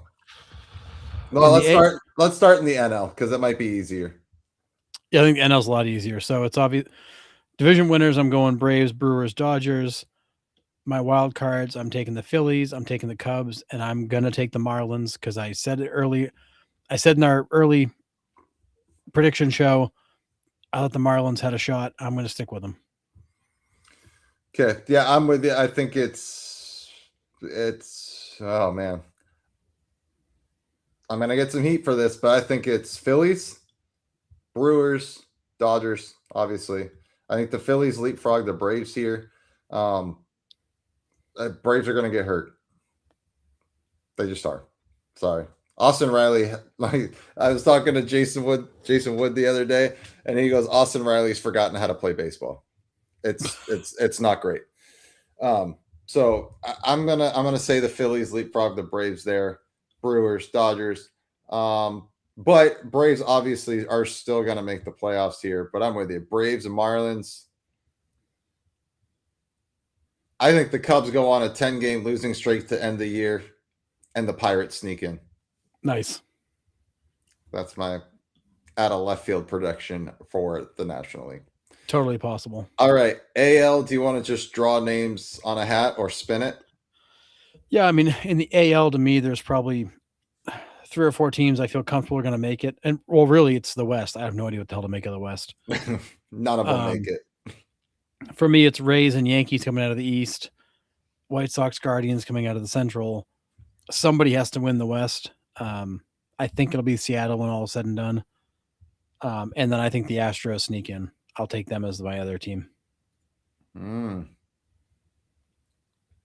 Yeah.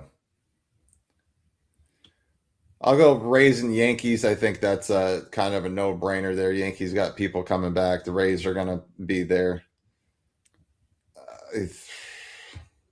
Do I think the White Sox have the stamina to get to the end of the season?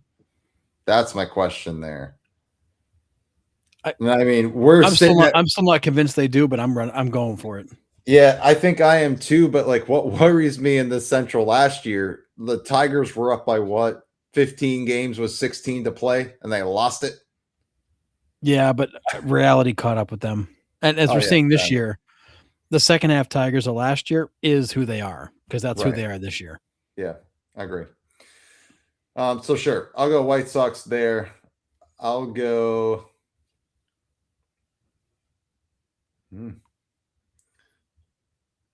Heck with it. I already went off the wall for the National League. I'm going to White Sox, and then I'll say Rangers in the West. And then my wild card teams. What did I say? The Royals. The Yankees. I'm going Twins. and Gross. Astros. Yeah. God, that American League playoff is going to be so weak. And it's not going to be great. No, it's It's not. I not. mean, even if no matter how you slice it, you're going to have 3 teams that probably don't belong in the playoffs make it in the American League. Yeah.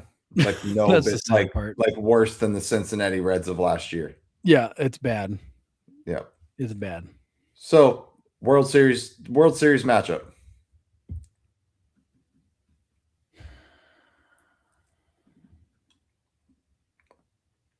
I don't like any of these matchups. I mean, I'm gonna go.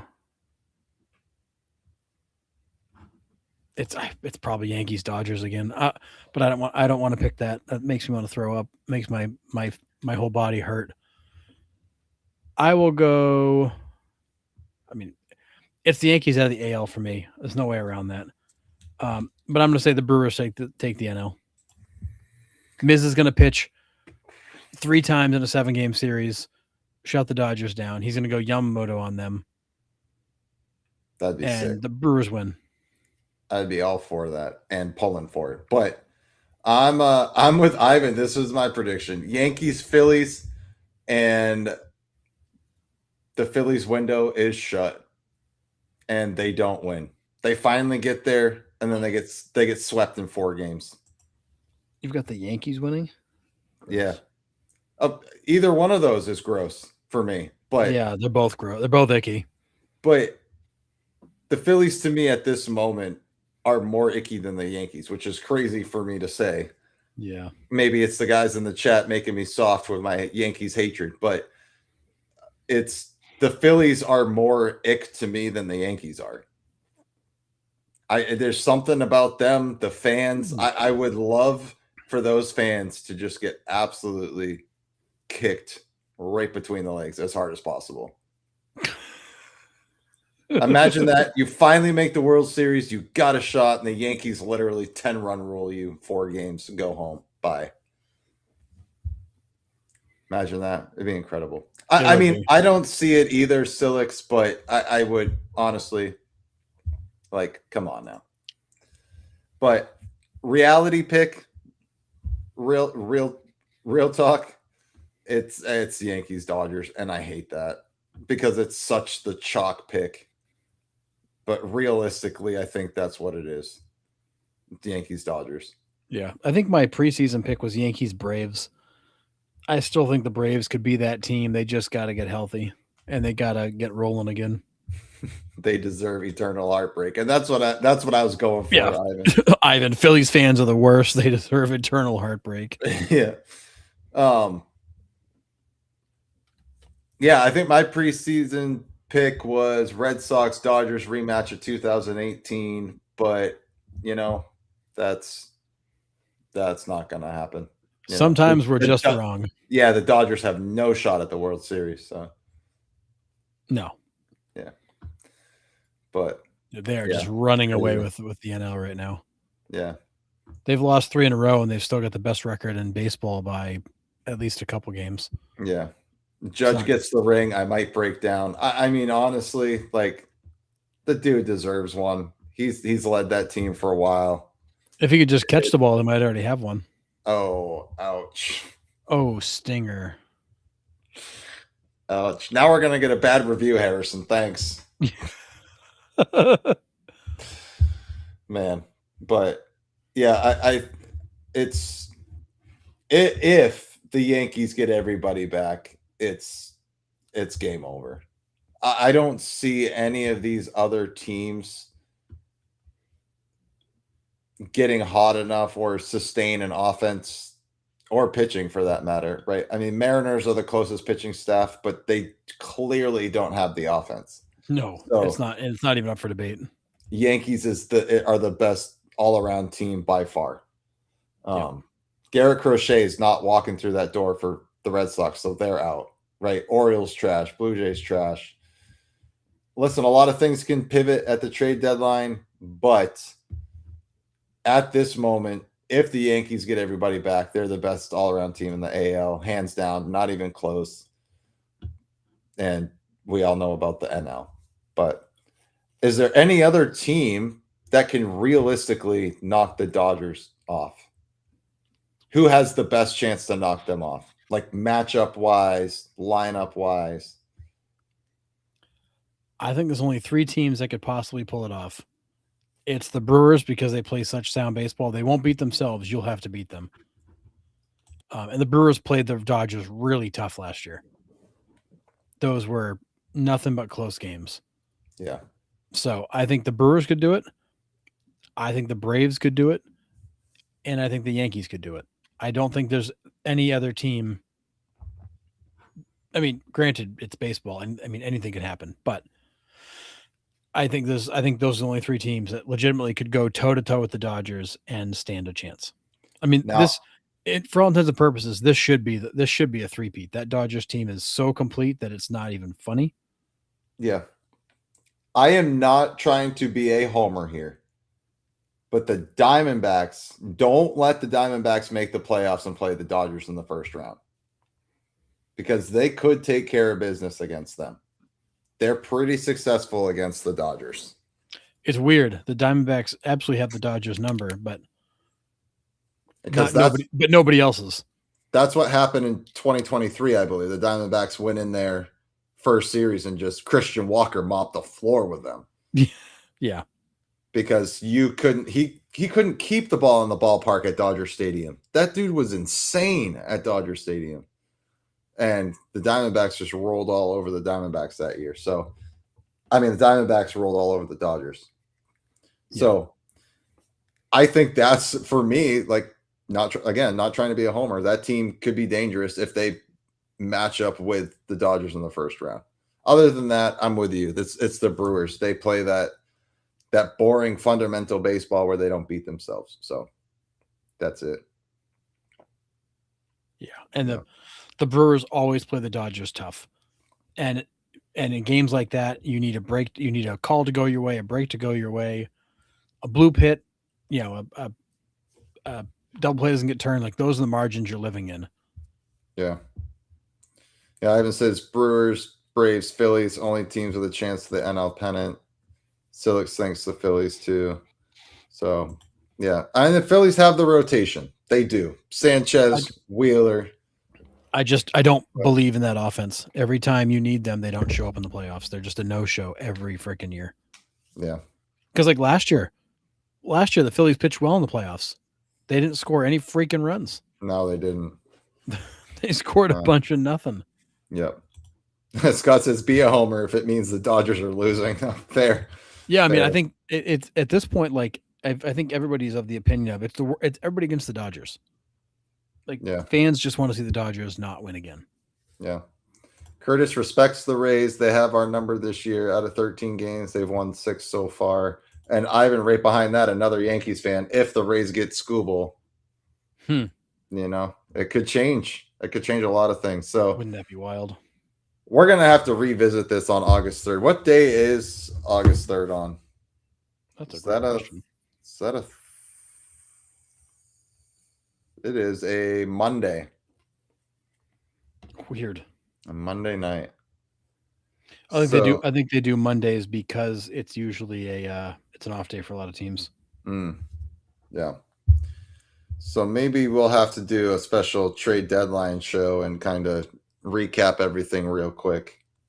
But yeah, pretty wild. So, anything else about the second half coming up or anything tonight? Does Chad have anything? I mean, I can't believe we're already past the midway point of the year. It seems like it's been flying. Yeah. But yeah, chat. Anything you guys want to bring up? Please do a 20. Oh yeah, we'll be on even if 2027 doesn't happen. I've already been writing down ideas for us to do during 2027. So don't worry about that, Ivan. We will be here. I do have one headline might be worth sharing. Okay. So We do have a former player returning to baseball in the Dominican. Wander Franco. Wander Franco will be playing for the Dominican team in an upcoming tournament. Wow.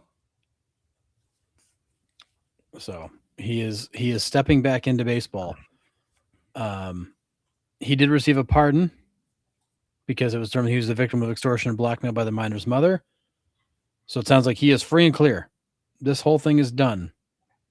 And Franco is free to go. He's still on MLB's restricted list, but he's going to play for the Dominican in the meantime. No mention about whether or not if he's trying to pursue coming back to MLB. But at the end of the day, basically, they basically said, this wasn't on you, Wander.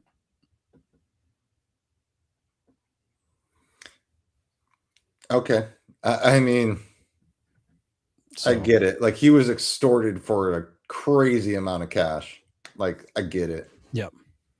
But I mean, just a crappy situation there. That's really bad situation. Yeah. Yeah. And I actually, don't judge me here. Would be one reason I would want Wander Franco back in the MLB. Can you guess why that would be? No. To watch Trevor Bauer lose his ever-loving mind. I should have seen that one coming. Yeah, you should have. Yeah, Trevor Bauer will lose it. Oh my God, would he lose it? Yeah, he might actually take out MLB headquarters. Yeah.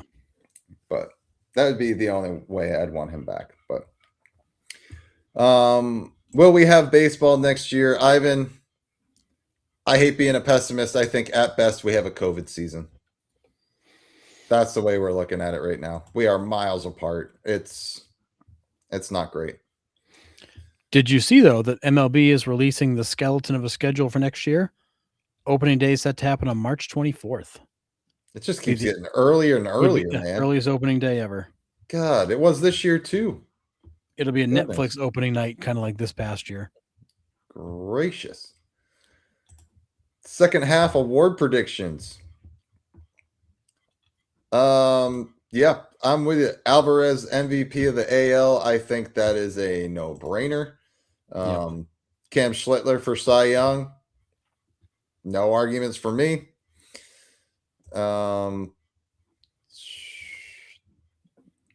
Yeah, the Miz in the NL. Yeah, that looks like it. Ohtani's going to be the MVP in the NL until he doesn't play anymore. So. Oh yeah, Ivan, 1,000%. Yeah, he would end up in a psych ward if Franco returns before he did. 1,000%. So yeah, he's going to have to be committed. It's going to be bad.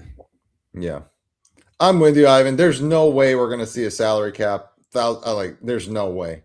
It is the one thing that the MLBPA has hung their hat on since they've come into the league. There will be no cap. I do expect the luxury tax threshold to be more punitive by the end of this. That's what I would say. Would you agree with that? Like double or triple the penalty for going over. So essentially it's a cap, but like you make it really hurt. Yeah, they're going to have to make it harder for teams to overspend. That's all it's going to come down to, whether it's a cap or a crazy luxury tax. I mean, they're going to do something to limit that spread. Yeah. But like you still have to, this is going to sound weird. You still have to cap it, but not call it a salary cap. Correct. Like that's where we're at. Like the number that still blows my mind was the $174.6 million floor that they offered. Yeah. And I was like, whoa, that is way higher than me and you were even remotely thinking for a floor. So the money's there. The money's available. Just seems like the MLBPA doesn't want that money spread across the 30 teams. So I don't know. Well, Yeah. We'll Did you see the signing bonus the number one pick got? no, another record. This was it Rock Chalowski from UCLA? Yeah, $10.35 million signing bonus, jeez. highest ever. That beats the 9.25 that Chase Burns got in 2024, and that Charlie Condon also got in 2024. There's no need to hand a kid like that much money at that age. That's insane. Yeah, and the pick is slotted for 11.35 million. That's as high as you can go. Wow.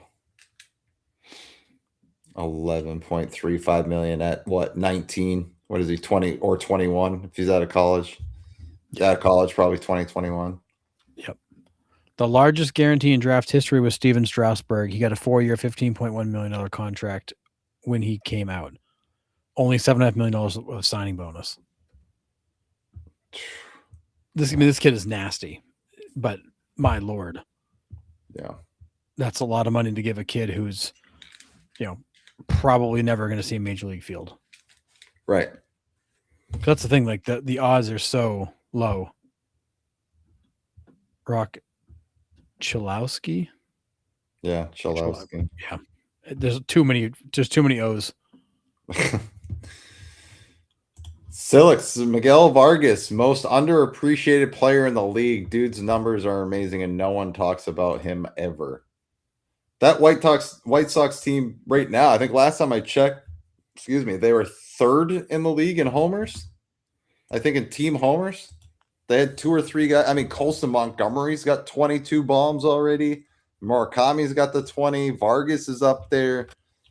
Last I checked, they still led the league, scoring almost 40% of the runs via home run. Yeah. It's a lot. Yeah, it's insane. That doesn't play well in October, but so home runs, we got Yankees at 142, Nationals at 138, Astros at 133. Jordan's got 130 of those. Chicago White Sox at 129. So they are third in the AL, fourth in the MLB. Yep. They mash. And you had Murakami on the IL for a month. Yeah. Yeah, right. But the White Sox draft is being viewed as the best in this cycle that they loaded up. Yeah. Yeah, Curtis, Rock Chalowski, old school 1980s hip hop name. It really is. Right. That's such an old school hip hop name.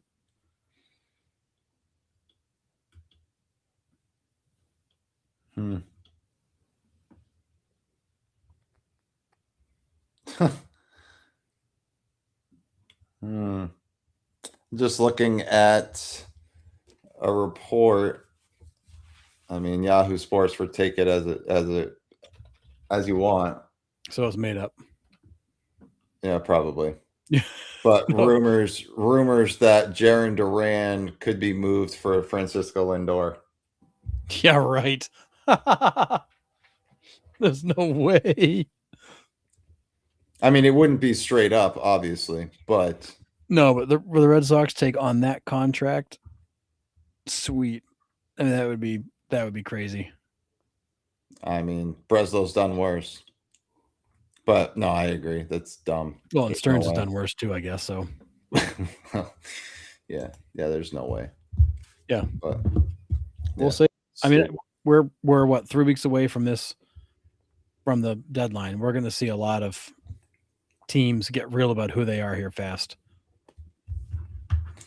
Yeah, real. And I love reading the fan trades proposals. Oh my lord, I love them. Like that one. Like, oh yeah, Duran for Lindor straight up. You're like, okay, yeah, because that helps a lot. Yeah, that makes sense. Yeah, I'm pretty sure somebody just proposed Acuna for Judge straight up in the chat. Yep, love it. Do it. Yep. Why not? And then I want to say there there's a massive swap going on. The Braves are going to get like everybody good and give away all their junk. Yeah, those are my favorite ones. Those are my favorite comment threads. Yep. It's like, yeah, we'll give you Jeff Fry for Babe Ruth, straight up. Done. Book it. Yeah, I don't know. But Jeff Fry on social media is quite entertaining. He is. That dude hates the teacher man hitting. He hates the. I mean, yeah, that whole hitting style. It's a wild hitting style though. The way he teaches it, it's bizarre. It's crazy. Really bizarre. Yeah, of course. sure. Okay, Silks just owned it. It's him making all the crazy trades. Yeah, but John Temple, yeah, sure. And Santa Claus is traded for the Easter Bunny. I mean, that's just about what some of these trades look like. They are. They're insane. It's crazy, man. But how are you guys liking the posts that I'm putting up? If you could make a case for one person on this team, how are you guys liking those posts? I've been trying to make it so like they're not obvious, but I mean some of them are obviously, like the Tigers and Lou Whitaker and stuff like that. But those have been fun to kind of do and create to give like notoriety to the guys that are like so close. And like I didn't want to phrase it as like should they be in the Hall? I wanted to phrase it as like make a case for this guy to be in the Hall. There's a slight difference, but you guys liking them? Not? So yeah. I love them. Sorry for my dissertations. No need to apologize, man. Let it fly. That's why I wanted them there. Like I want people to like defend their choice. Like I love the discussion that it poses on there. So did you see the big news, Nick? Oh, what? The Athletics called up Tommy Tanks. Oh, I did see that. Oh my God, I just saw that. Tommy Tanks to the major leagues. Yes. Yeah, he's playing third for them. Oh man, I just saw the headline. I'm like, no way. Yeah. I was so bummed when he transferred out of NC State to go to LSU. I was bummed, man. It made total sense for him, but it was too bad. Yeah. No, Tommy Tanks to the A's. I love it. And he's going to hit moonshots in that ballpark. Yeah. And no flat cheese. You did not miss trivia. We didn't put any new trivia together. However, if we want a quick trivia segment, Harrison can keep talking, and I'll see if I can pull up an oldie. Oh, nice. Let's see what we got here. So I'm looking up Tommy Tanks right now, see what he's doing down the minor leagues, because we were big fans of him. Yeah, that streak he had at NC State where he was just going bananas was... Yeah. So was it like 10 homers in 9 days or something like that? Yeah. So last year he went from A ball to AA before the season ended. This year he started in AA, moved up to AAA. In AA this year he hit 301, 1 home run, 17 RBIs. In AAA, and that was in 21 games. In AAA in Vegas, he hit 303 with 9 home runs and 47 RBIs in 55 games. Strikeouts weren't crazy high. He doesn't walk a lot. But yeah, 303 average, 345 OBP, because of course he doesn't walk much. 9 and 47 in 55 games. I mean, that translates into a 30 home run season for a major leaguer. Yeah.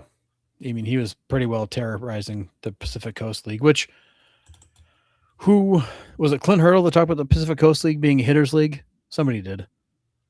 That was the hitters league. Mm-hmm. Yep. All right. Let's see. We can do picture puzzles. I'll give you guys a choice. We got picture puzzles. We got most career strikeouts by last name. We've got National League career team records. We need some picture puzzles. I don't think a lot of folks have seen our picture puzzles because we've done them in so long. They're so long. Let's see if I can find like some. They're so good. Original ones. All right. Player puzzle. Ivan, 3. I'm a junkie. I need baseball therapy. That's what this is. This is like a therapy session. Yeah. Hop on the couch and just talk ball. Yeah. That's exactly what we want to make this entire like page, podcast, everything. That's what we want to make this. So it's been incredible. It's great therapy for us as well. So let's get this off here. Let's switch me. I don't need the big picture. All right. Here we go. Player puzzles. I don't know which ones are in here, so hopefully I got it. But if you've never seen these before, they're a bunch of pictures that are put together to make the player's name. So here we go. Here's the first one. Oh, yes. I got this one. I forgot what I know they this were. one. Yeah, I love these. So who is this MLB player with this one?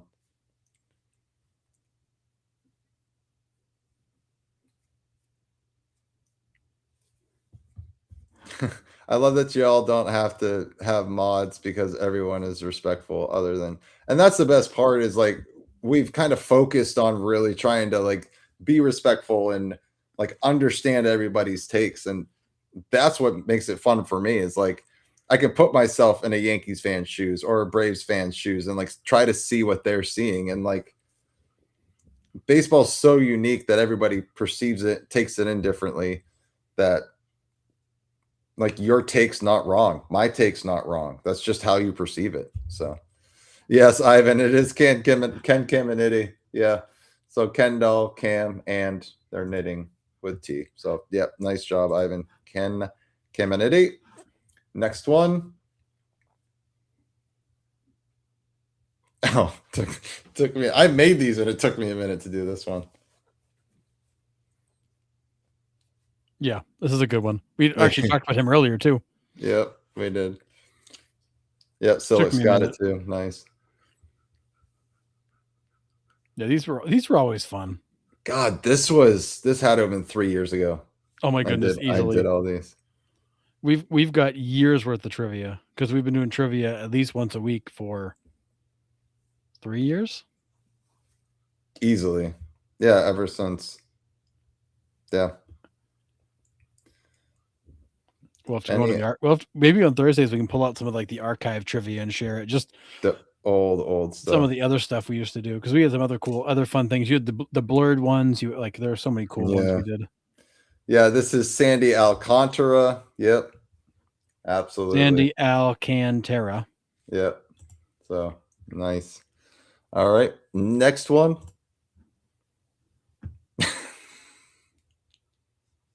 I always talk about these because I never knew the actors. It was always like, who is that? Yeah. Yeah.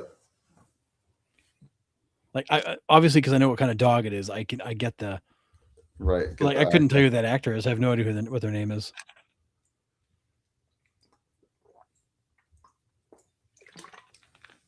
Yeah, the blurred pictured ones were like our original like who is that guy? But we didn't even give you like the actual picture of the guy. Like we blurred it out. Like it was harder. Yeah. But that's how Steve Traxel ended up on our show. Was one of those, the blurred picture trivia. I thought he was a who is that guy because it had like his record and stuff, wasn't it? Oh, it might have been. Yeah, I think Traxel came in because that's what it was. It was like an original who is that guy. Yeah.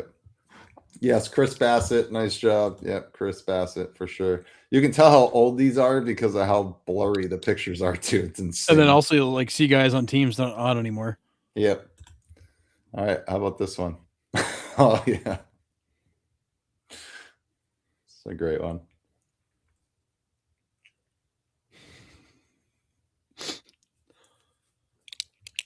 This one's great.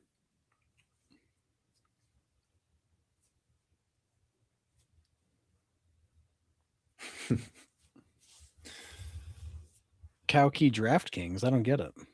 Yeah. This is a good one. Yeah. Some of these back in the day were hard. There we go. Ivan's all over it. Yeah, Mookie Betts for sure. Nice. Next one.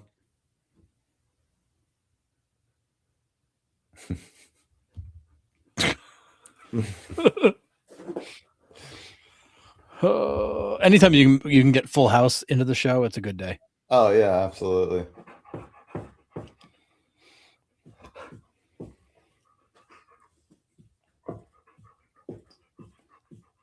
So not the actor here, but what his character name was.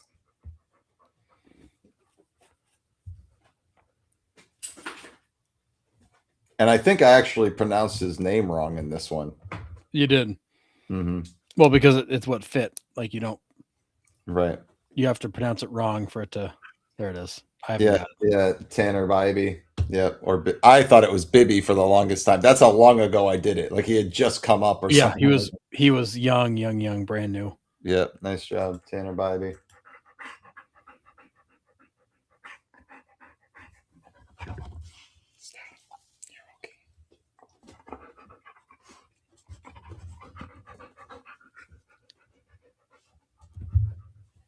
You remember this one? I do. Yeah. Yeah, I some of these take a minute to come back, but Yeah. and honestly, like this one, I had to sit back and like actually figure it out again. Yeah. Like all of them, I have to like actually figure out again. Mm-hmm. Then I'm like, oh yeah. Once I get one of them, I'll like I remember.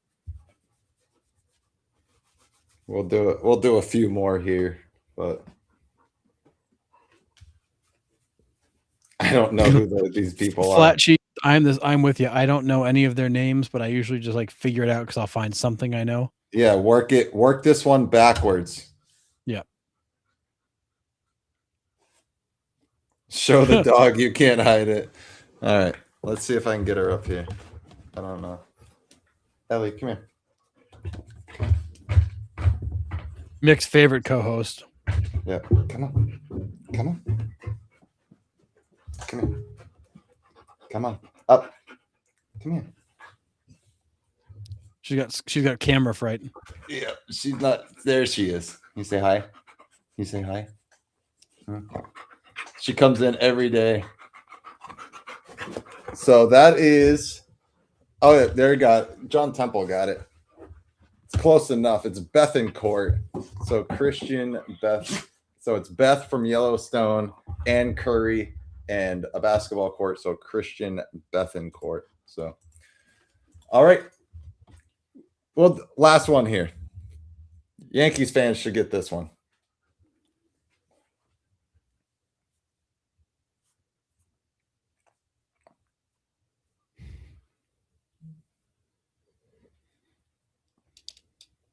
Well, he wasn't a Yankee this time, right? No, not even close. No, she's a wired hair, pointing Griffon, and lab mix. So she's just a. That was a lot of words. Yeah, exactly. She's a hunter. Yeah, there you go, Ivan. David Bednar. Yep, nice. Yeah, I literally, you can guys can see down the side. I literally just went nuts with these. I mean, we were like releasing them like 10 at a time, I think. Yep. Because it was just like, all right, I just sat there and just like Patrick Sandoval. Oh yeah, some of these were so good.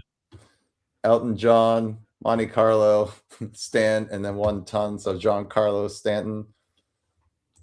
Well, don't show them all off. We'll use these. Yeah, We'll they'll forget about it. Oh, that was a good one. This was a good one. There was one of these had like a haystack in it, and like Sean and I way back when were like, "What the hell is he doing?" He had no idea what kind I was doing. What is this? Yeah, it was pretty awesome. But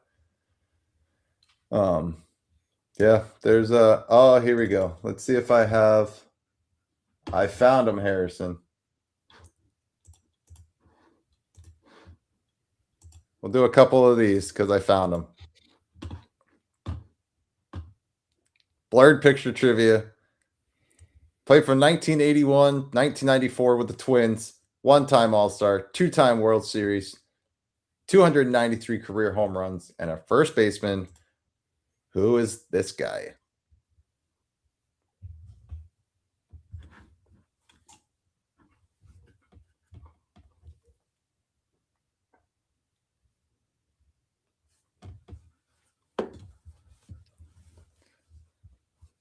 Yep, Kent Herbeck. All right, one more. The colors on that one are too much, but that's Mike Bordick. All right, you can tell like when I use these just on, I did them just on like Google Slides, and the colors I used were terrible. But all right, last one. Played from 1981 and then 1983 to 1993 with the Blue Jays, Cubs, and White Sox. MVP in 1987, three-time All-Star, three-time Silver Slugger, left fielder. Who is this?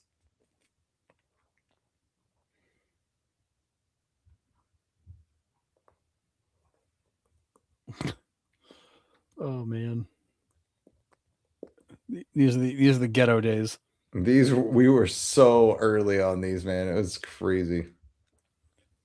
This is when we found that trivia was like starting to like really work. Yeah, people were loving the trivia, and all of a sudden that became our thing. Yeah. George Bell for sure.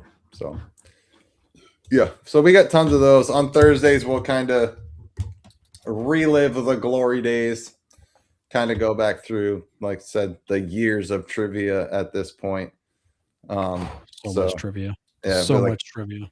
Postseason trivia, trades trivia, who's missing trivia, before and afters. Yeah. Oh, the before and afters were my jam. I love putting those together. You did love those. But yeah, so name the player by career path. We got tons of those. So we'll go back to those on Thursdays. And got some ideas for some other types of game shows ish on Thursdays as we get going here. So again, thanks as always, fellas and ladies in the chat. You guys show the ugliest baseball cards. That would be incredible. Oh man.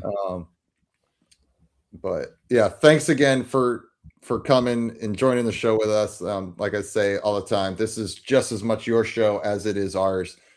So appreciate you guys so much. Keep interacting with our page, man. It is blowing up right now. We just celebrated 40K. Was it last week? And we're already at 42. Yeah, two weeks. And we're already at 42,000, like 2,000 followers in the last week or so. It's been a wild ride. I'm trying to keep up with it. It is crazy impossible. So if I don't get to your comment, don't think I haven't seen it. I just physically can't get to all of them. But I try like heck. And please like the lives, like the reels. Facebook loves when you like things. So if you're on Facebook looking at our stuff, please hit the like button. Yes, absolutely. So, absolutely. Oh, Ivan, dropping the question to Harrison. Where do you pull these people for the best defensive player questions? I can't reveal my. I did share my source with Nick, and actually, it's a good source, but we can't divulge. See, I told him that I didn't know, and now you let the cat out of the bag. Thanks. I had to let Nick know because I couldn't carry that secret by myself. Ivan, I might have to meet with you in private. No, yeah, send him the link because it's Ivan. You would love this page because they do all kinds of like rankings. They smash all kinds of stats together to create like indexes. It's really pretty cool. It's insane. I bet it's Vermont, but. I go up to Northern Maine and ask people. Yeah, they're like, "What's baseball?" They still think Nolan Ryan's out there somewhere. I don't know. Yeah, it's crazy, but yeah, actually, Ivan would probably like this site because it's got some incredible stuff. Yeah, it's pretty wild. So, all right, again, thank you guys so much. Really appreciate the support and what you bring to the show and the community. Doesn't go unnoticed. You guys are incredible. Love you guys. Have a great weekend. Baseball is back. Baseball is back. Enjoy it. I know we only missed it for a day, but it's back. Still. We will have a legit show on Sunday. Wow, that really sounded like shit show. Anyways, we will have a show. That really sounded like it. Yeah, we will have a show on Sunday recapping the weekend and news from the weekend and going forward. So we'll see you Sunday, 9 p.m. Eastern Standard Time. Have a good weekend. See you later. See ya.